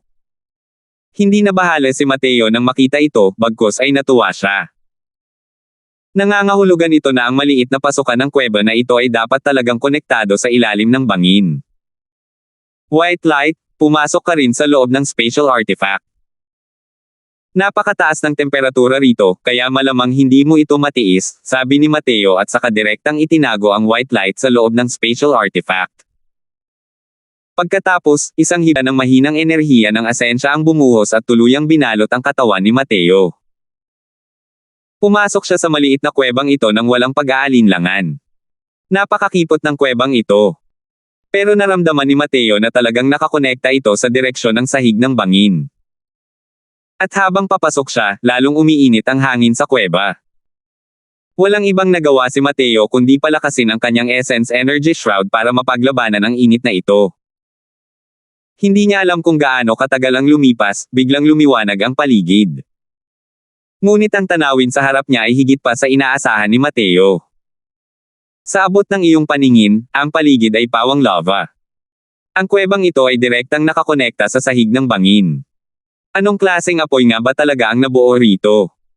Kalimutan mo na yan. Papasok muna ako sa loob para kunin ang Essence Fire bago ang iba pa. Kapag natukoy na ng dalawang yun kung sino ang mananalo at matatalo, malamang hindi na ganoon kadaling supulan ang Essence Fire. Habang iniisip ang hanggang dito, hindi na nag-atubili si Mateo. Dumiretso siya sa kailaliman ng kuweba. Pagkatapos pa lamang makalakad ng ilang dosenang hakbang, biglang naramdaman ni Mateo ang pagkirot ng kanyang anit at agad na naramdaman na hindi maganda ang lahat. Swoosh! Isang berdeng anino ang biglang lumitaw sa harap ni Mateo at direktang humarap sa kanya. Walang pag-aalinlangang ginamit ni Mateo ang Kanghua Sword. Isang sinag ng espada ang dumaan. Tila alam na alam ng berdeng figure ang kapangyarihan nito at tumalon patalikod sa ere. Butiki ng apoy ng lupa. Agad na nakilala ni Mateo ang berdeng anino na ito. Ang Earth Flame Lizard ay isa lamang tier 2 demonic beast, ngunit katulad lang ito ng mga long-armed stone ape. Pareho silang social demonic beast. Isang Earth Flame Lizard ang lumitaw sa lugar na ito, kaya tiyak na mayroong isang malaking grupo na sumusunod sa likuran. Tunay nga, sa likod ng mga bato sa ilalim ng lupa, biglang lumitaw ang mga makakapal na berdeng figure na nagpakilig sa anit ni Mateo nang makita niya ito. Ang bilang na ito ay umaabot hanggang sa kawalang hanggan. Kaagad pagkatapos, automatikong nagbukas ng daan ang Earth Flame Lizard. Isang napakalaking Earth Flame Lizard ang lumitaw sa paningin ni Mateo. Tier 3 demonic beast, hari ng Earth Flame Lizard. Ang malalaking mata ng Earth Flame Lizard King ay nakatitig kay Mateo at ang bibig nito ay naglabas ng tunog na, chi-chi. Walang alinlangang nagbibigay ito ng babala kay Mateo. Sinubukan ni Mateo na gamitin ang lengguwahe ng universal na halimaw para makipag-usap sa Earth Flame Lizard King, ngunit sa kanyang pagkadismaya, hindi nito nagising ang mga minana nitong alaala mula pa sa simula. Kumunat ang noo ni Mateo. Wala siyang oras para sayangin dito, kaya agad siyang kumilos. Swoosh! Swoosh! Swoosh! Sa isang iglap, lumitaw ang hindi mabilang na long-armed stone apes at nakipaglaban sa Earth Flame Lizards. Afflex, wala na akong oras. Iiwan ko na sa iyo ang lugar na ito. Isa lamang akong hari ng lizardo na may apoy ng lupa na hindi nagising ang mga minana nitong alaala. Hindi naman dapat ito maging problema para sa iyo, di ba? Magpakatatag ka, batang Panginoon. Ipaubaya mo na sa akin ang lugar na ito. Sige. Ibibigay ko sa iyo ang special artifact. Linisin mo ang lugar na ito at pagkatapos ay magtago ka sa loob ng special artifact at huwag kang lalabas. May dalawang makapangyarihang lalaki dyan sa itaas. Hindi ikaw ang kanilang katapat. Sige, naiintindihan ni Afflex. Tinulungan ni Afflex ang batang Panginoon na buksan ang landas. Pagkatapos, nagdala si Afflex ng maraming long-armed stone apes at direktang tumungo sa Earth Flame Lizard King upang durugan ito. Bagamat pareho silang tier 3 demonic beast, ang paggising sa minanang alaala at ang hindi paggising sa minanang alaala ay dalawang magkaibang konsepto. At isinama ni Afflex ang mga long-armed stone ape upang agad na salakayin ang Earth Flame Lizard King. Hindi niya talaga mapigilan ang sarili at agad na naghanap ng daan. Hindi na nagatubili pa si Mateo at agad na lumapit. 169. Ang kontra-atake ay hindi kasing trahedya ng inaakala. Nagdala si Affleck ng isang grupo ng mga long-arm stone ape at direktang binuksan ang isang malaking pasukan. Nagulat ang hari ng lizardo ng apoy ng lupa nang makita niya si Affleck na biglang lumitaw. Hindi ito handang tumugon ng may epektibong aksyon. Nagising na ni Affleck ang kanyang minanang mga alaala. Hindi pa rin natatalo ang kanyang katalinuhan sa mga tao. Hindi ito kahit kaunti ay mas mababa kumpara sa Tier 5, taking form demonic beasts. Ang pagpapamuno sa kanya sa isang koponan ay malinaw na mas kahanga-hanga kumpara sa Earth Flame Lizard King. Hindi nagatubili si Mateo at direktang nagmamadaling lumapit sa malaking pasukan. Napakabilis ng kanyang teknik sa paggalaw, at napakabilis niyang wala mula sa loob ng magkakagulong mga sundalo at tumungo papasok sa kuweba. Natuklasan ni Mateo na habang palalim ang kanyang paglusong, lalong lumalawak ang kuwebang ito sa ilalim ng lupa. Sa wakas, nakarating siya sa dulo ng kuweba. Ang lugar na ito ay isa palang malawak na liwasan sa ilalim ng lupa. Walang laman ang plaza. Bukod sa mga bato sa ilalim ng lupa, naroon din ang lava na paminsan-minsang pumapailan lang. Sa dulo ng lugar ay isang napakalaking lawa ng magma. Humakbang si Mateo papasok sa plaza at agad na naramdaman ang nakakakilabot na init na nagmumula sa direksyon ng magma pool na parang gusto nitong sunugin ang ilan hanggang sa malimutan. Hindi ko talaga inaasahan na ang kayamanang nabuo sa pagkakataong ito ay ang Cleansing Sandal Flame Lotus.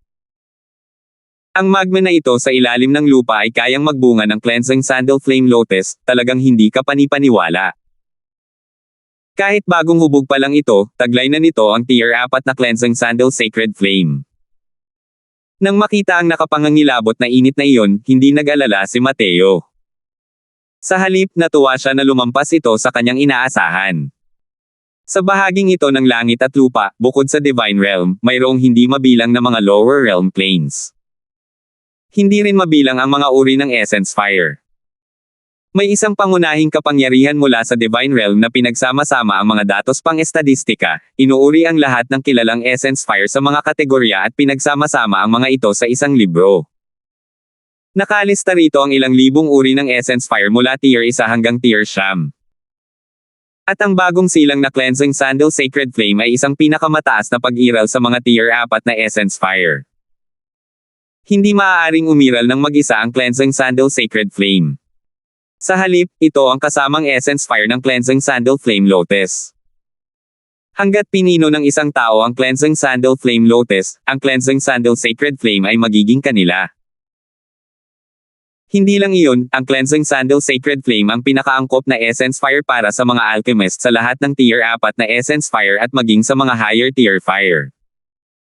Dahil ang Cleansing Sandal Sacred Flame ay mayroong taglay na katangian, at iyon ay ang paglilinis ng buong sangnilikha.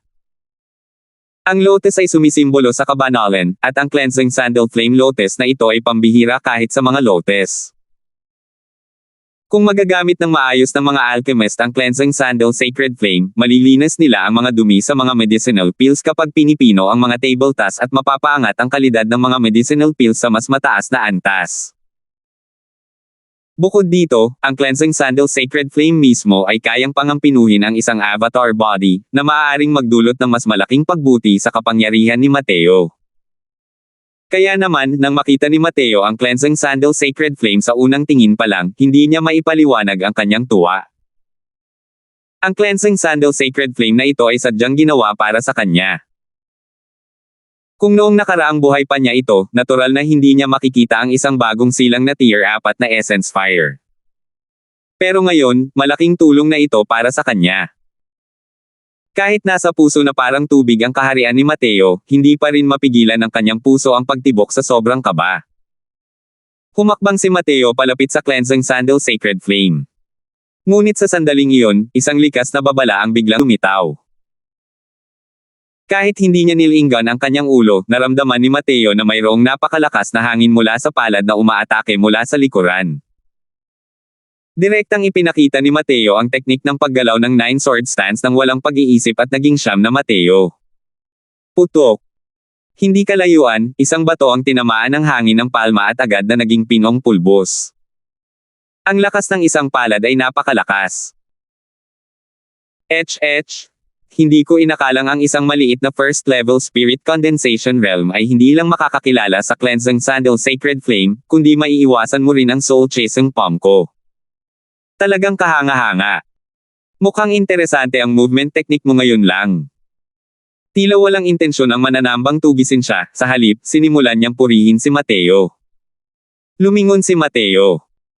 Isang lalaking nasa katanghaliang gulang na tila medyo may edad ang sumulpot sa kanyang pinanggalingan at tuluyang pumutol sa kanyang landas ng pag-atres. Mukhang alam na ng lalaking ito na may paparating at matagal na siyang nag-aabang dito. Senior, bilang isang martial artist ng Crystal Formation Realm, palihim mong inatake ang isang junior. Kung lalaganap ito, hindi ito magiging maayos, hindi ba? Malamig na sabi ni Mateo. Haha, tayong dalawa lang ang nandito. Basta't mamamatay ka, natural lang na hindi ito kakalat. Kaming mga mangangaso ng demonic beast ang inuuna ang salitang benepisyo. Hindi pa kami nakikialam sa mga konbensyonal na patakarang ito. Basta't kaya kitang patayin, ayos lang sa aking palihim na pag-atake. Hindi nahihiya ang lalaking nasa katanghaliang gulang, sa halip ay ipinagmalaki ito. Lihim ding namangha si Mateo nang makita niya ang lalaking nasa katanghaliang gulang na ito. Ang taong ito ay kayang magtago mula sa mga mata at tainga ng matandang lalaking may itim na uwak at nang gininto ang espada condor at palihim na pumasok sa kuweba. Tila mayroon siyang ilang kakayahan. Kung hindi na pag-uusapan ang iba pang mga bagay, ang isang kakayahang ito ng pagtatago ay halos kilala na sa mga mangangaso ng demonic beast. Gayunpaman, ang makatagpo mismo ng isang Crystal Formation Realm Demonic Beast Hunter ay lubos na ikinagulat ni Mateo. Ang mga martial artist ng Crystal Formation Realm ay may tendensyang maging mapagmataas at karaniwang hindi nagpapanggap bilang mga mangangaso ng Demonic Beast. Ayon sa alam ni Mateo, ang estado ng Novaria ay tila walang mga mangangaso ng Demonic Beast sa Crystal Formation Realm. At ang Demonic Beast Hunter na ito ay isa ring Alchemy Grandmaster. Mukhang ang taong ito ay isang mapag-isa at makapangyarihang martial artist o isang Crystal Formation Realm martial artist ng ibang bansa. Mula sa pag-alunalo ng banal na kaluluwa ng lalaking nasa katanghaliang gulang, natukoy ni Mateo ang kanyang lakas. Pero sayang naman, hindi pa rin ako napatay ni Senior, mahinang sabi ni Mateo. Hindi mahalaga. Wala ka ng paraan para makatakas. Maaari mo lang akong labanan ng harapan. Sa palagay ko ay hindi makakatakas ang isang batang nasa first level spirit condensation realm na hawak ang buhay ko, si Jobert. Nandilim ang mukha ni Mateo. Malinaw na totoo ang sinabi ni Jobert. Hindi ka nais-nais para sa kanya ang sitwasyon ngayon. May kumpiyansa ba talaga ang senior na patayin ako ng ganito lang? O dapat ko bang sabihin, sigurado ka bang papatayin mo ako sa maikling panahon na ito? Huwag mong kalimutan, senior. Mayroon pa ring dalawang mas makapangyarihang tao sa labas na nakatitig ng may kasakiman. Kung gagawin ko ang lahat para maantala si Senior at maghintay hanggang sa dumating ang sinuman sa dalawang iyon, ang resulta ay lalabanan ng lahat hanggang kamatayan. Kahit napatayin talaga ako ni Senior, natatakot ako na wala ka ring oras para makuha ang cleansing sandal sacred flame. Tama ba ako? Sabi ni Mateo nang may malamig na ngiti. Nagbago ang mukha ni Jobert. Halatang tinamaan ni Mateo ang kanyang sugat. Ang movement skill ni Mateo ngayon lang ay nagparamdam sa kanya ng matinding takot. Bagamat ang isang first level spirit condensation realm ay hindi nagbabanta sa kanya, dahil sa movement technique na iyon, malamang na hindi magiging ganoon kadali ang magkaroon ng mabilisang labanan. Noong una, nakakita siya ng isang batang spirit condensation realm na pabaya na pumasok dito at inakala niyang makakakuha siya ng maliliit na pakinabang. Ngunit hindi niya inaasahan na ito ay magiging isang nasusunog na patatas. Humph! Ang gulo naman ng junior mo. Sa tingin mo ba talaga ay wala akong magagawa sa'yo? Matigas na sabi ni Jobert na may maitim na mukha. Hindi naman sa mapang-api ako. Sinasabi ko lang ang totoo. At kahit patayin ako ni Senior, natatakot akong mahihirapan ka ring supalan ang cleansing sandal sacred flame, di ba? Mahinahong sabi ni Mateo. Ang Cleansing Sandal Sacred Flame ay isang tier 4 na Essence Fire, at ang Cleansing Sandal Flame Lotus mismo ay hindi dapat paglaruan. Ang Jobert na ito ay isa lamang first level Crystal Formation Realm Martial Artist. Ang kanyang soul strength ay nasa low rank Alchemy Grandmaster lamang. Napakahirap talagang talunin ang Cleansing Sandal Sacred Flame. Alam na niya mismo ang tungkol dito. Kaya naman hindi siya nagmamadaling kumilos kundi naghanda para tambangan si Mateo. Kapag pinapanatag ng mga martial artist ang mga apoy ng asensya, ang karamihan ay nagpapanatag ng mga apoy ng asensya malapit sa antas ng kanilang sariling lakas. Ang pagtalon sa ranggo upang mapanatag ang mga apoy ng asensya ay karaniwang magreresulta sa pagkasunog hanggang sa maging abo. Siyempre, hindi kasama rito si Mateo. Bilang isang Alchemy Emperor, siya ang ninuno ng paglalaro ng apoy. Kahit medyo mahina ang kanyang lakas sa ngayon, kaya pa rin niyang supulan ang isang tier 4 na Essence Fire. 170. Humph!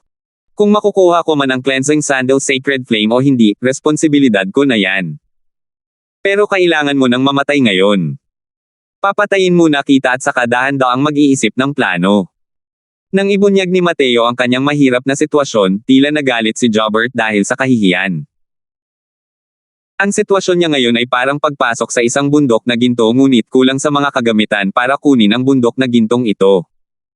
Ang ganitong pakiramdam ay talagang hindi kanais-nais. Pero, kinailangan lang ni Mateo na walang awang ibunyag ang puntong ito.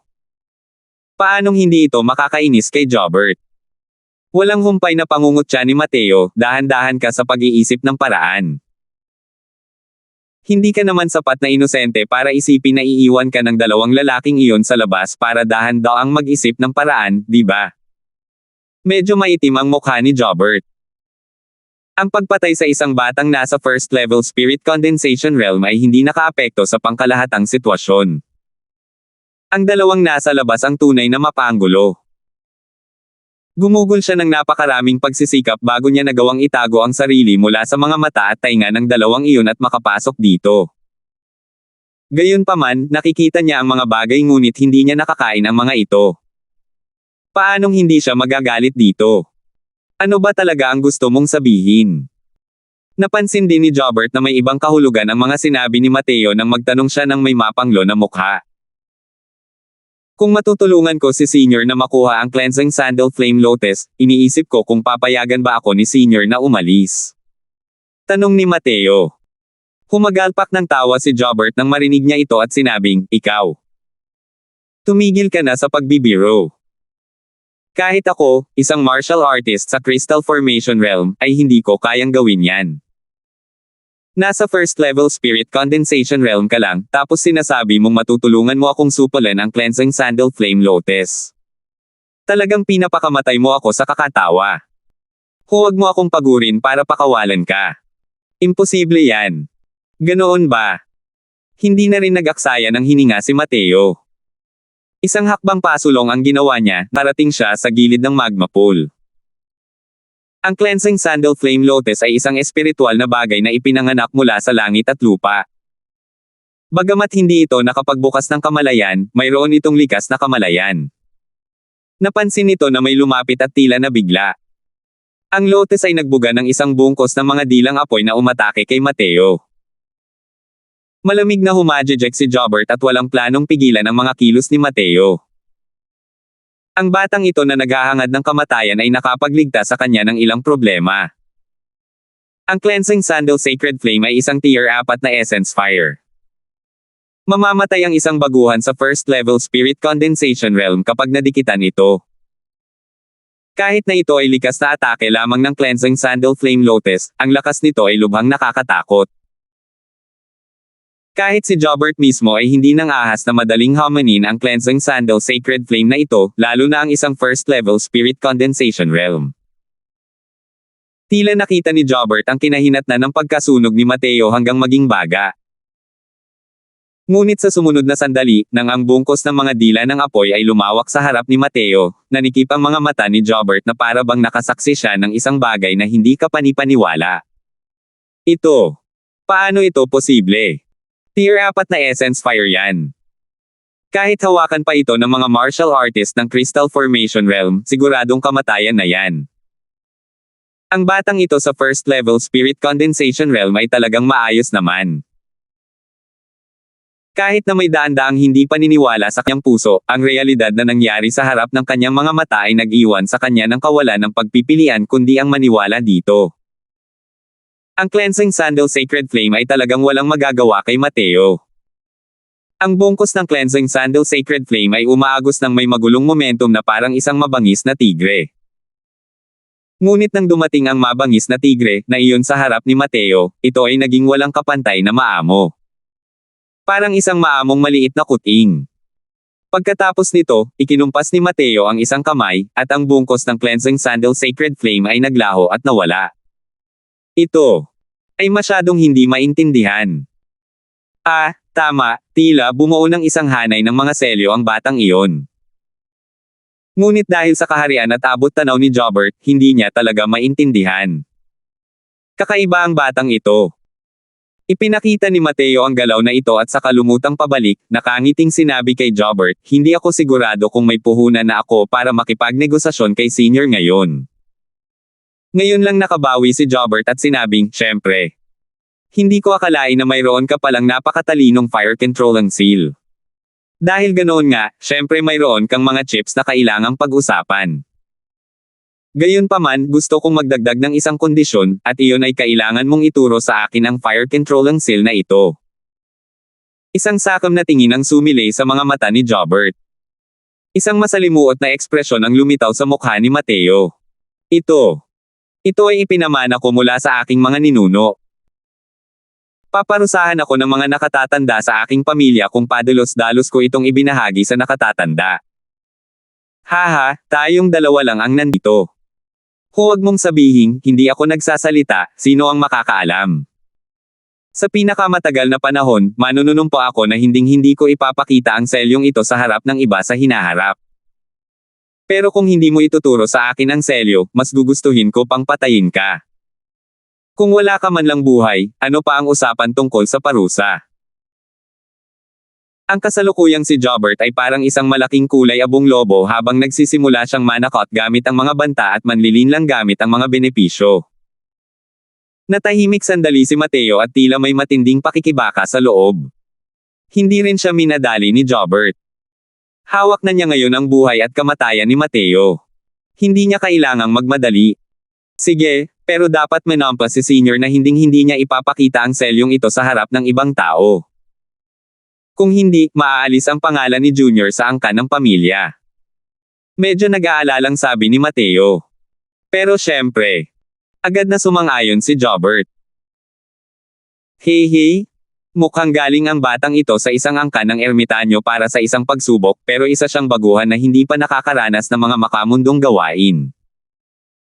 Matapos matutunan ng iyong ama ang teknik na ito ng selyo, paano kita papayagang umalis?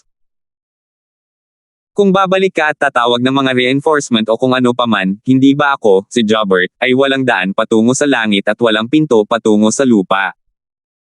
Ang isang angkan ng ermitanyo na maaaring magtaglay ng ganitong kahangahangang selyo ay talagang napakalakas. Kaya, mas maaasahan ang isang patay. Malamig na tumawa si Jobert sa kanyang puso. Halata-halata na hindi pinayagan ni Jobert na umalis si Mateo sa simula pa lang at may balak na siyang pumatay. Isang labis na tuwa ang bumalatay sa mukha ni Mateo nang marinig niyang pumayag si Jobert. Sige. Senior, manampa ka muna ng isang heavenly Tao oath, at pagkatapos ay magtutulungan tayo upang supalin ang Cleansing Sandal Sacred Flame. Pagkatapos supalin ang Cleansing Sandal Sacred Flame at umalis na tayo, ituturo ko sa senior ang fire controlling seal na ito.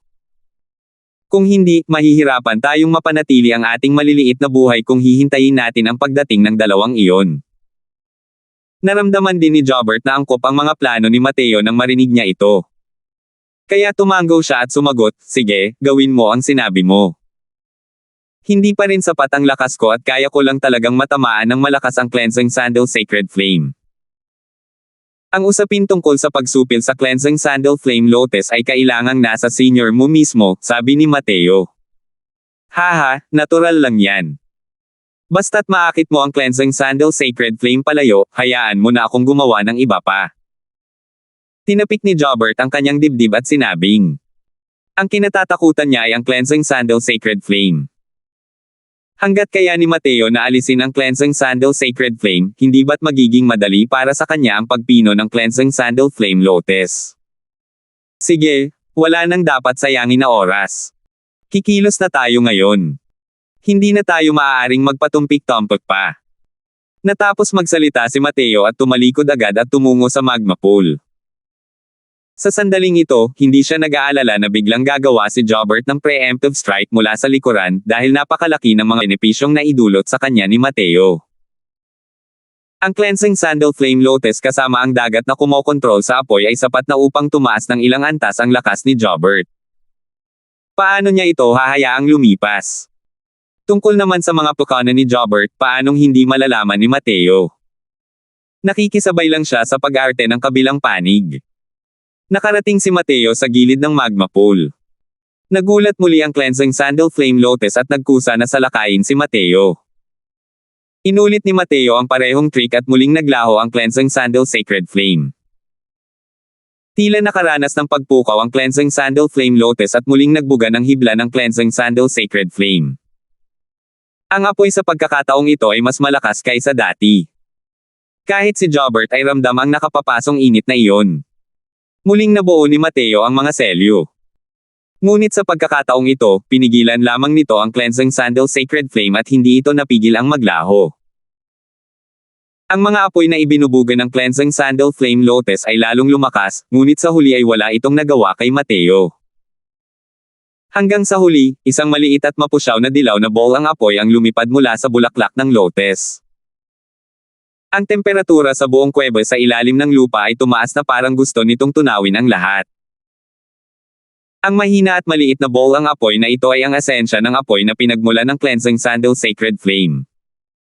Bilasan mo na ang pagtatrabaho, senyor. Mukhang naiinis si Mateo habang sinisigawan si Jobert. Salamat po at sinamahan ninyo ako, ingat lagi mga master.